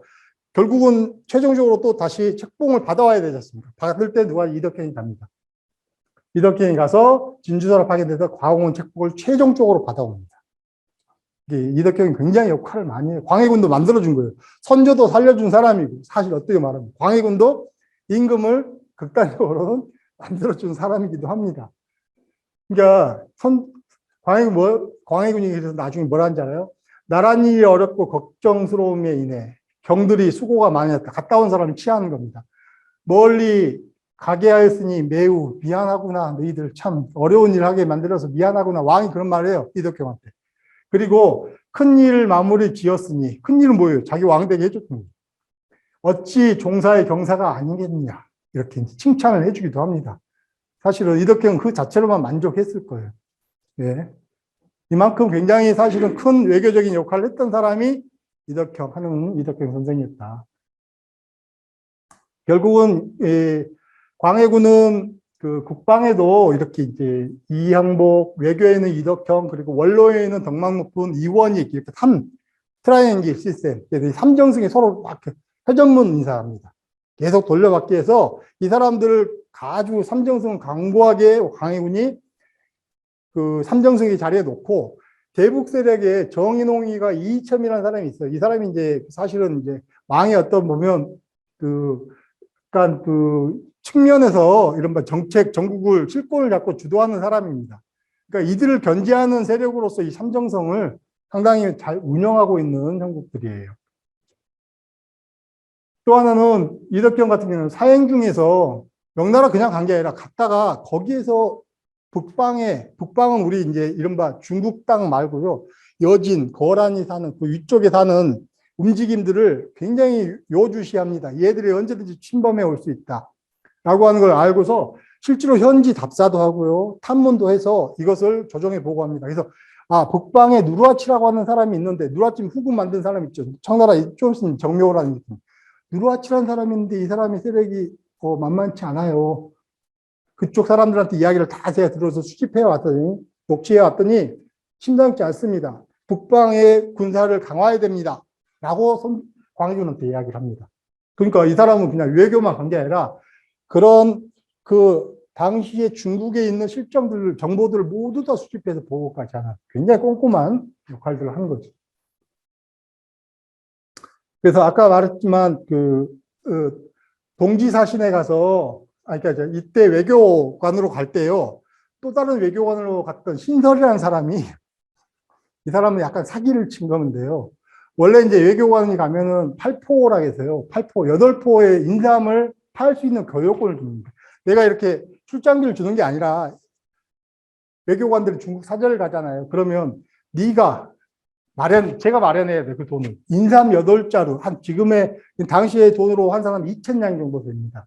이 돈을 마련해서 내가 가지고 가서 그것을 되팔아서, 예컨대 인삼을 팔든지, 딴 물건을 사와서 여기 되팔든지 해서 그 경비로, 그 나머지 차액으로 경비를 쓰는 거예요. 무슨 말 알겠죠? 근데 이제 가다가 돈이 많이 떨어지는 경우가 많아요. 사행을 가면. 그러니까 이제 나중에 뒤따라가는 사행들이 있거나 그러면은 친척들이 돈을 모아서 좀 더 보내요. 야, 풍족한 좀 써라. 부족한 돈 있으면 좀. 그런데 이 신설이라고 하는 동기, 사신인데 이 사람한테 편지하고, 그 다음에 몇 가지 여러 의복하고 뭐 몇 가지를 돈하고 챙겨서, 야, 저기 중국 가면 한음한테 이것 좀 줘라. 라고 해서 맡겼는데 안 줘요.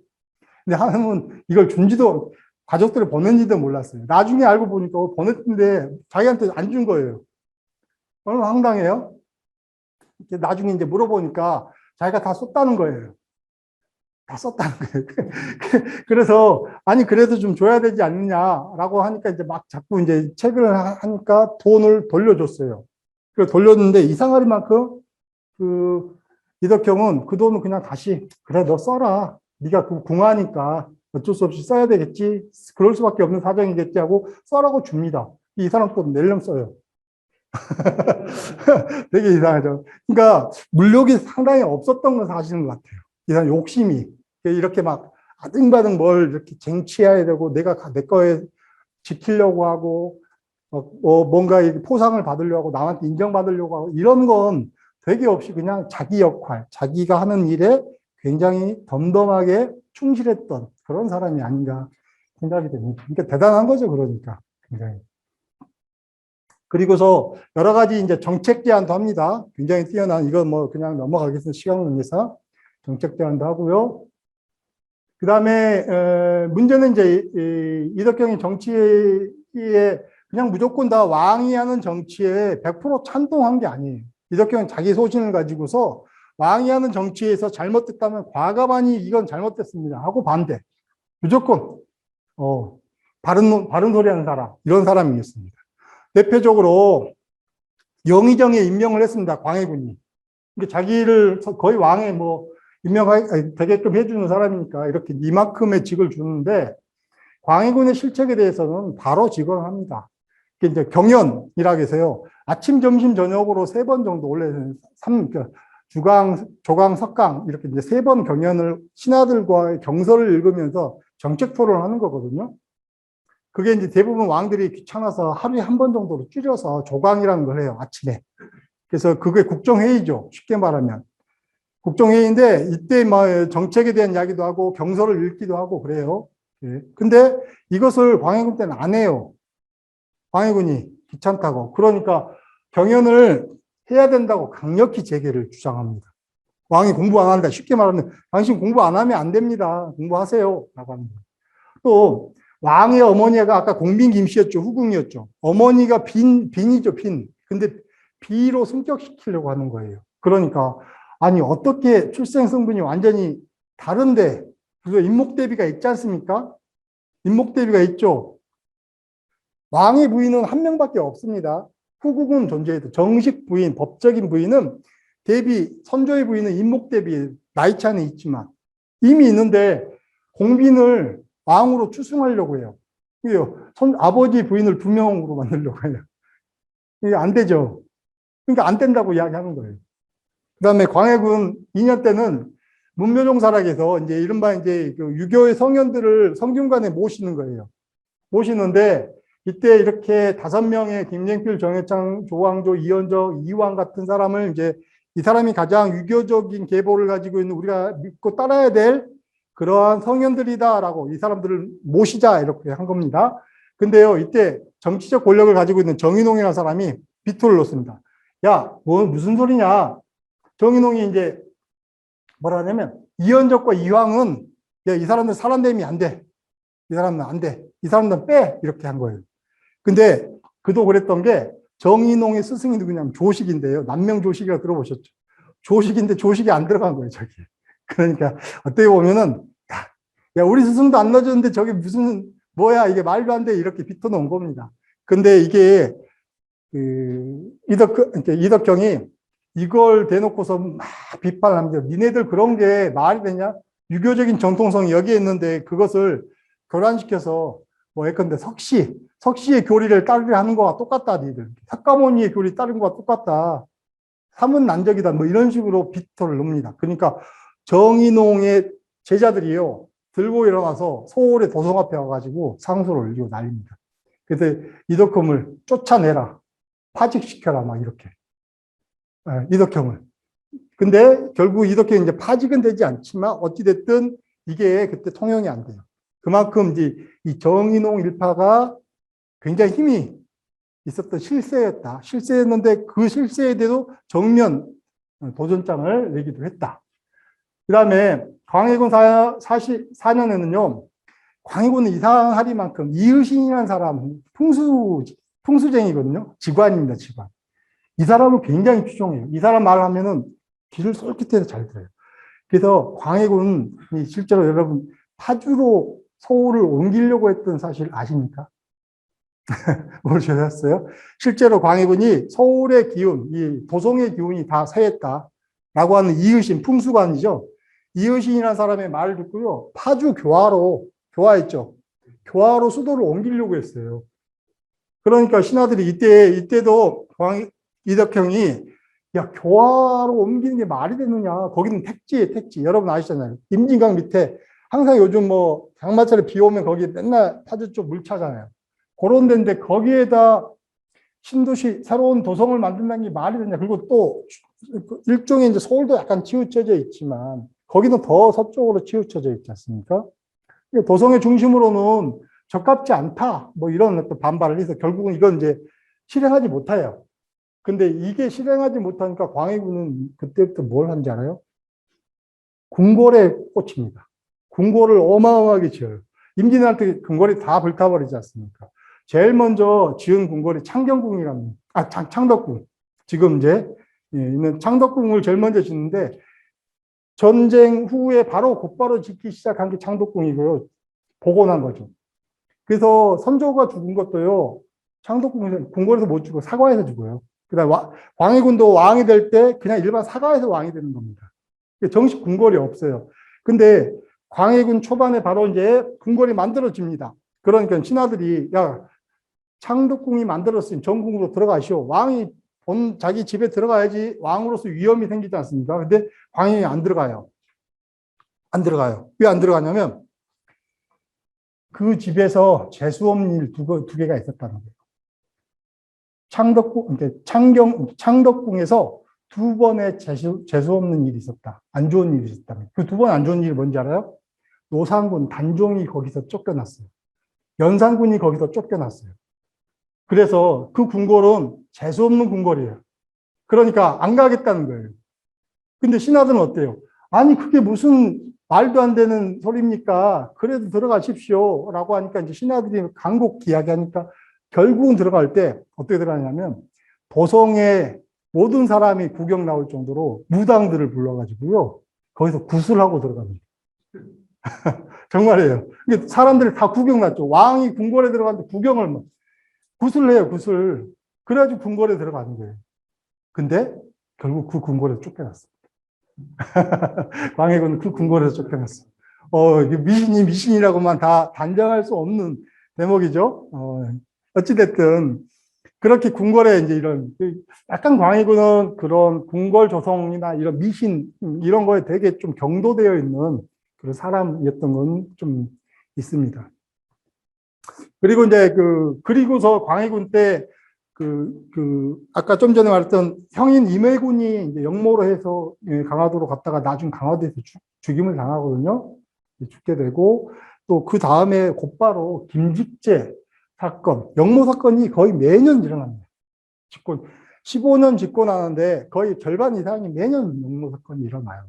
근데 그 영모가 실제 일어나는 영모인지, 조작되는 영모인지, 학계에서는 사실은 이제 왕은 당연히 실제 일어날 조짐이 있어서 역적으로 몰아서 그 사람들 다 처벌하고 죽이고 이런 건데, 여러 정황 상황에 보면 뭔가 왕이 정치적 정적, 특히 아까 대북세력 있죠.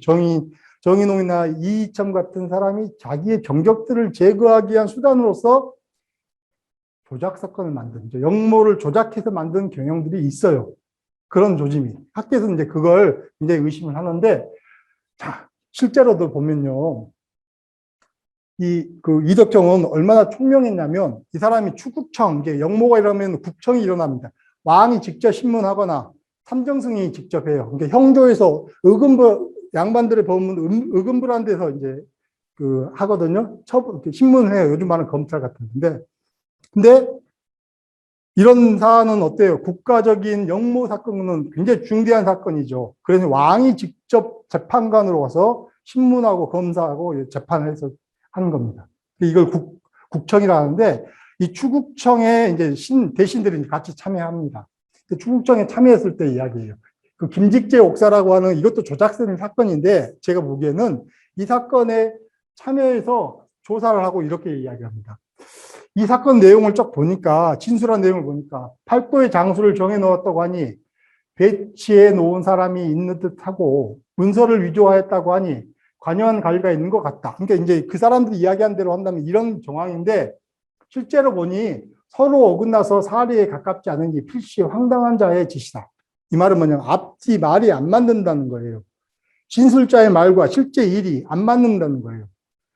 처음 형문을 하지 않았는데도 스스로 급급히 공추한 것이 이치에 맞지 않는다. 그러니까 네 죄를 알렸다 하면은 사람들이 무조건 다 자기 죄를 발설한 사람 없지 않습니까? 일단 고문하지 않습니까? 제가 이제 고문 논문도 몇 편 썼습니다. 그래서 고문은 일단 평문이라 해서 말로 하는 취조를 먼저 합니다. 요즘 경찰들과 똑같이 죄 저질렀죠? 실토하세요. 이렇게 하는 거예요. 말 안 들으면 조선시대는 형문이라고 해서 때리는 법이 있습니다. 때려서 스스로 그 죄를 실토하게끔 만든 형문이라고 하는데, 그걸 때릴 때 이른바 회초리로 이 정강이를 때리는 건데, 신장이라고 하는데, 그걸 때리면서 이제 하는 건데, 이걸 때리지도 않았어요. 근데도 자기가 술술 불어요. 이상하지 않아요? 내가 죄 있습니다. 역적인데, 역적은 바로 이거 나중에 이제 주살되거든요. 목을 참았는데. 근데 이 사람이 막 술술 부르고 이거 좀 이상하다라고 생각하는 거예요. 그러니까 자기가 조사하는 가더라도 사람들이 기본적으로 이건 죄입니다, 역적입니다 이렇게 말하는 것을 고지고대로 안 들었다는 거예요. 그만큼 사리 분별에 대해서, 사건에 대해서 진실을 객관적으로 보려고 했던 눈들을 가지고 있었다는 점에서 이덕형은 상당히 여러 가지 다방면에 굉장히 뛰어난 능력들, 눈초리를 가지고 있었던 현명한 사람이었다라고 할 수 있겠습니다. 결국은 이 이제 가장 중요한 사건이 개추곡사랍니다. 개추곡사라고 하는 것은 여러분 이제 그 조령칠서 사건이라고 하는 건데요. 조령곡에 알죠, 여러분. 문경세제 넘어오는 게 부산에서 이렇게 서울 올라올 때 괴나리 벗집 상인들이 이제 거기를 넘어와야 되는데 거기에 도적들이 되게 많아요. 근데 이제 그때 당시에는 우리나라는 은을 사용하지 않는데 일본은 은을 사용하고 중국 조공품으로는 은을 줘야 돼요. 그러니 일본의 것을 가져다가 중국으로 갖다 주는 상인들, 중간 은을 교역하는 상인들이 많았어요. 그 은상들이 우리는 필요 없죠. 은을 안 쓰니까. 하지만 중국에 줘야 되는 가치로 인해서 은도 굉장히 귀한 것이 돼버렸어요. 그래서 은상들이 일본의 대마도 번주들이 갖다 주는 또 일본 본토를 통해서 가져오는 동네에서 가져온 것을 서울에 가져가는데 이때 이제 상인들이 은을 괴나리 보침 같은 데를 들고 가는데 이때 이제 거기 도적들이 걔들을 강도를 합니다. 강도질을 해요. 그래서 은을 뺐습니다. 근데 단순한 일종의 말하면 서자 7명이서 야, 우리가 서자 출신인데 우리가 아무리 신분적으로 더 이상 우리는 이 세상에서 과거도 칠 수 없고 서자로서 더 이상 우리는 홍길동처럼 그 아버지라 형이라 부르지 못하는 이유가 이제 사실은 광해군 때 허균이 만든 그 홍길동전이 광해군 때 이때거든요. 조령칠서 사건의 모티브를 받았다고 해요. 허균도 이 시대를 살았고요. 그때 이제 왜냐하면 임진왜란 때 인력이 부족하지 않습니까? 인력이 부족한데 임진왜란이 딱 터지니까 일단은 그 인력을 또 국가에서는 돈이 필요하죠. 돈이 필요하니까 관직을 막 팔고 서자들을 그때 임시적으로 서자 출신들을 국가에서 돈을 받고 서자의 직을 양반으로 승격시켜주고 이런 일이 있었어요. 그러니까 사실 철저하게 금지되었던 판도라 상자가 임진왜란을 계기로 살짝 열린 거예요. 근데 어때요? 한번 맛을 봤잖아요. 기회를 한번 봤던 사람들은 어때요? 다시 다치면 굉장히 답답함이 그동안에는 잊고 지냈다가 다시 다치면 그 답답함이 배가 되죠. 그러니까 사회 반발이 더 많아지는 겁니다. 사실은 광해군 때 임진왜란 때 그렇게 살짝 즉 신분적으로 서자들이 양반화될 수 있는 하나의 기회들을 맛본 이후에 광해군 때는 더 서자들이 답답함을 느껴요. 그러니까 사회 저항이 많아지는 겁니다. 그래서 홍길동 같은 이야기가 나오는 겁니다. 근데 이 조령칠서 사건은 이제 그거의 하나예요. 이 7명의 서자들이요. 야, 우리 여주 강변했다. 우리만의 이상사회를 만들자. 야, 우리 세상 알아준 사람도 없으니까 우리끼리 거기다 땅도 매입하고 우리는 거기끼리 모여 살자라고 해서 만든 거예요. 그래서 이제 근데 자금이 필요하죠. 근데 자금을 마련한 방법이 도적질이었어요. 그게 도적질을 한 겁니다. 그러니까 쉽게 말하면 그냥 도적질을 한 거예요. 근데 이 당시에 포도대장이 한익이라는 사람이 있는데 이 사람이 이제 이때 잡힌 그 서자 한 명을 이제 꼬드기죠. 쉽게 조작을 한 겁니다. 네가 이 사건이 영모를 위한 것이었고 영모에 추대하려고 했던 사람은 영창대군, 어린 동생 있죠. 영창대군이고 그 배우는 어머니 누구야? 임목대비다. 이런 식으로 조작을 한 겁니다. 그러니까 걔는 술술 부른 거예요. 그런 영창대군이 일단 입에 올랐죠. 입에 올랐으면 즉 영모의 그 영모자들의 입에 추승자로 올랐다는 것만 해도 이미 그 사람은 거의 이제 영모나 다름없게 이제 취급되는 겁니다. 그래서 결국은 이 사건이 일파만파돼서 영모 사건은 완전히 바뀐 거예요. 바뀌어버려요. 바뀌어버리니까 이덕형이 보니까 아무리 봐도 이건 영모 사건이 아닌데 이걸 영모 사건 만드는 것 자체가 특히 대북 세력의 아까 이이첨이나 정인홍의 작품 같아요. 그러니까 이제 이걸 반발해서 영창대군을 처벌해야 된다라고 뭐 이첨이랑 막 이야기를 합니다. 직접 대놓고. 근데 이덕경은 아니다. 무슨 소리냐. 어떻게 이것을 처벌할 수 있겠느냐. 말이 안 되고 사실은 왕이 은전을 베풀어야 된다. 형제들끼리 어떻게 그럴 수 있겠냐. 뭐 이런 식으로 이제 타일른 거죠. 그런데 대북 세력이 결국은 매일처럼 상소를 올려가지고요. 결국은 이 사건을 영모 사건으로 만들어버리고 영창대군을 거기에 주모자로 만들고 강화도 유배를 보냈죠. 근데 영창대군 강화도 유배 갔다가 결국은 증살됐죠. 많이 들어보셨죠, 여러분? 방에 감금돼 가지고요. 밖에서 불 떼 가지고 한 집만 만들어서 어린 나이에 이제 죽게 만들어요. 이제 그렇게 해서 영창대군이 죽고 어머니는 법적인 어머니, 광해군보다 나이는 훨씬 어립니다만 법적인 어머니인 임목대비 역시도 이제 폐서인하죠. 어머니 자리에서 왕비 자리에서 대비 자리에서 끌어내려서 일반인 서인으로 만들어버리고 그러니까 그게 이제 이른바 광해군을 쫓아내는 명분에 폐모살제라는 말 들어보셨죠? 어머니를 폐서인하고 동생들을 죽였다, 형들을 죽였다라고 하는 게 명분이 됐던 겁니다. 근데 이때 바로 이제 이덕경 선생은 바로 이덕경 선생도 누군가에 의해서 이름이 나온 거예요. 이덕경도 거기 관련되어 있는 사람이다. 그러니까 그렇죠. 누구의 진실, 요즘도 그렇지 않습니까? 누구의 이름이 한번 진술에 나오면은 그 사람이 굉장히 괴로움을 당하죠. 실제로 자기가 그걸 엄청난 많은 증거를 가져다가 아니라고 이야기를 해야 돼요. 빠져나오려면. 굉장히 괴로운 일입니다. 한번 수사받기 시작하면. 거기에 한번 연루되었다가 결국은 왕이 이제 실제가 아닐 것이다 해서 이제 그 혐의를 벗어줬는데 그럼에도 불구하고 그때부터 몸이 이제 안 좋아졌어요. 나이가 불과 52살 정도밖에 안 됐는데 그리고 지금 이제 그래서 몸이 안 좋아서 관직을 그만두고 그 전부터 관직을 그만두겠다고 몇 차례 이제 왕해군한테 이야기함에도 불구하고 왕해군이 안 놔줍니다. 결국은 용진이라는데 지금 저기 남양주 조안면 쪽 있는데요. 거기가 원래 이제 집이 있어서 거기에 와서 지내다가 한 달 만에 병으로 이제 서거를 하게 됩니다. 그리고 이제 네? 예, 무덤은 그래서 이쪽으로 이제 온 겁니다. 예, 거기가 이제 생가고 무덤은 이쪽에 쓴 거죠. 예, 여기 모광리 쪽 있죠? 예, 거기에 지금 무덤을 세운 겁니다. 그러니까 사실은 굉장히 어떻게 보면 짧으면 짧다 할 수 있죠. 52살이면 젊어요. 지금 말하면 되게 젊은데. 문제는 임진왜란 광해군의 또 왕위직일 때 엄청난 노력과 그 활동들을 하면서 거의 국가의 어떤 저기를 위해서 활약했음에도 불구하고 결국 말로는 영모사건 하나에 이름 하나 올리는 거. 그게 뭐 사인은 아닙니다. 어찌됐든 이 사람이 마지막에 굉장히 영의정까지 올라가서 당대 최고의 재상으로서의 활약을 했던 사람이 불명예, 어떻게 보면 약간의 불명예를 안고서 낙향하게 됐고 또 병으로서 결국 죽음으로써 이름이 그렇게 크게 높이 날리지 못했어요. 오히려 이 사람은 하는 역할.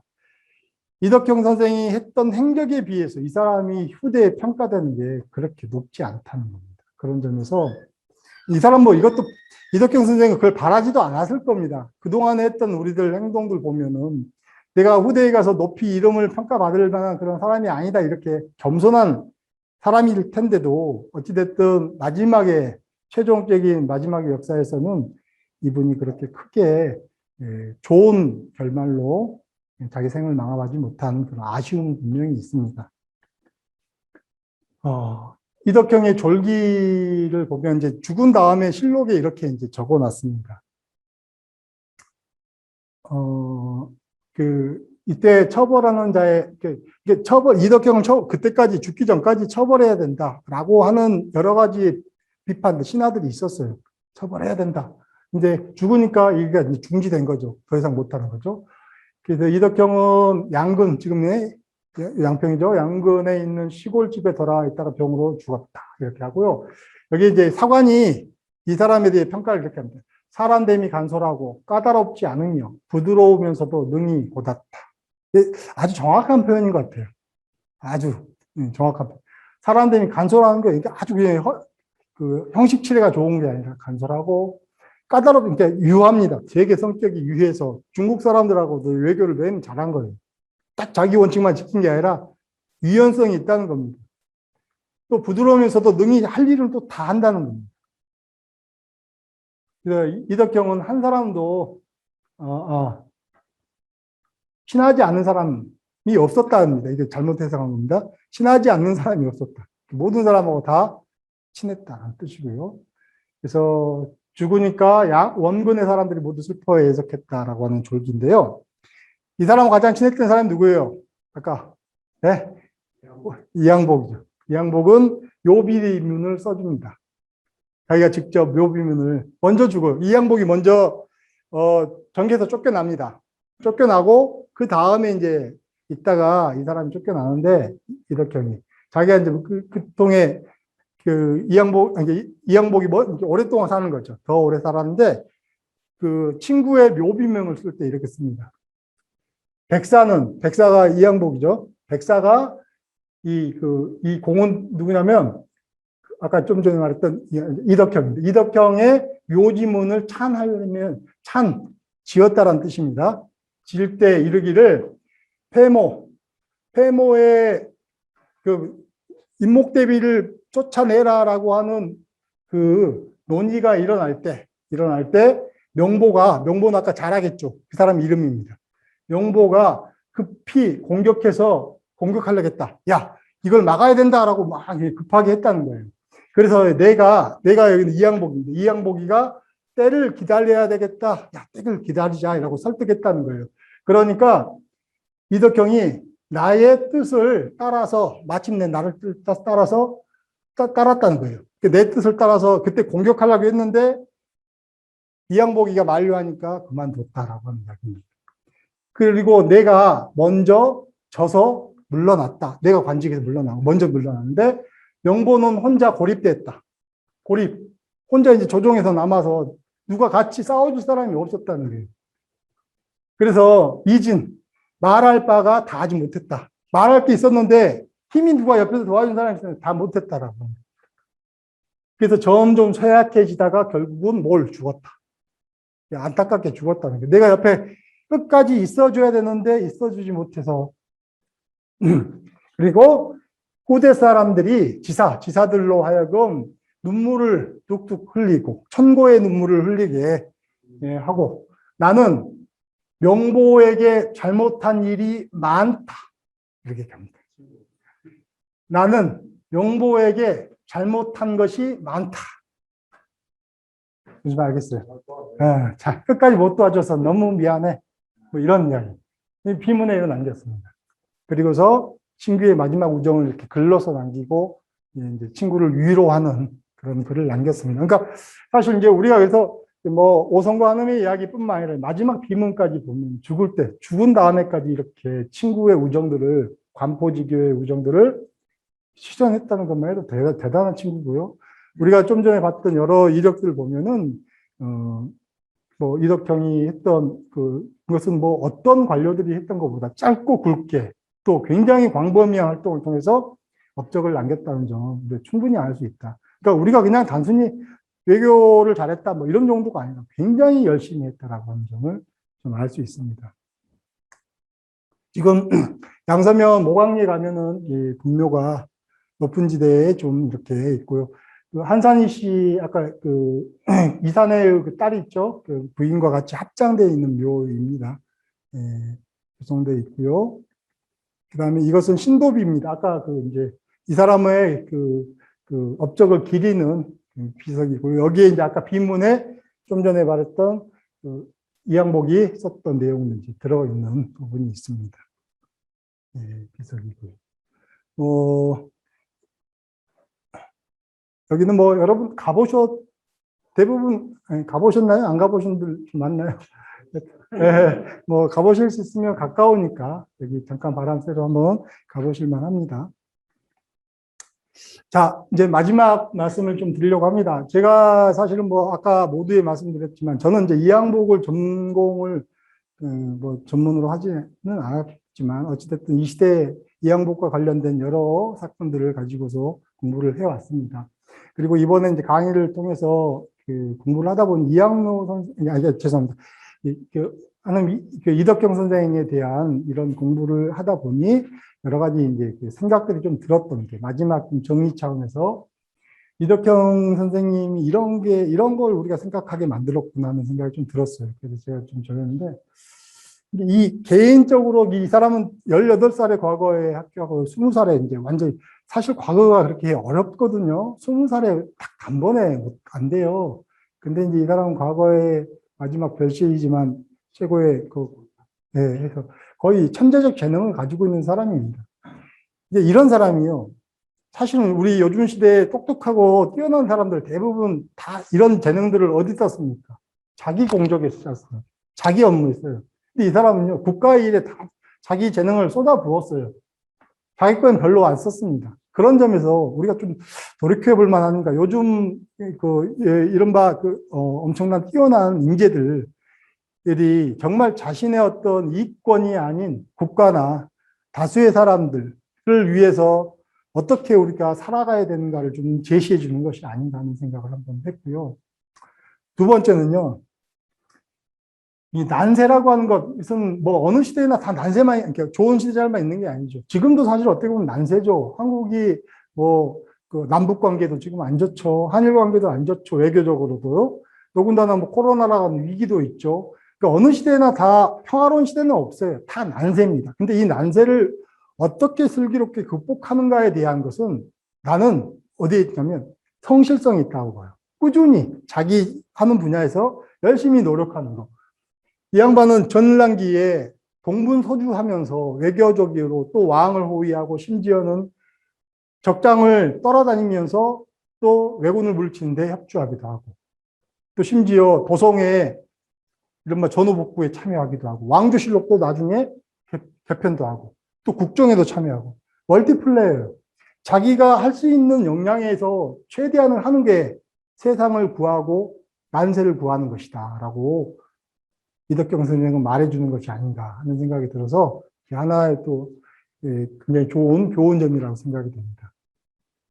또 하나는 이 시대가 이른바 동서분당에서부터 조선시대 굉장히 정치적으로 복잡한 시기입니다. 아까도 그러니까 광해군 때 오면은 그런 정치적인 미묘한 사건으로 인해서 결국은 영모 사건이 일어나고 광해군은 불과 15년 후에 인조라는 사람에 의해서 특히 서인과 남인이 합작해서 광해군과 대북 세력을 싹 몰아내요. 그게 인조반정입니다.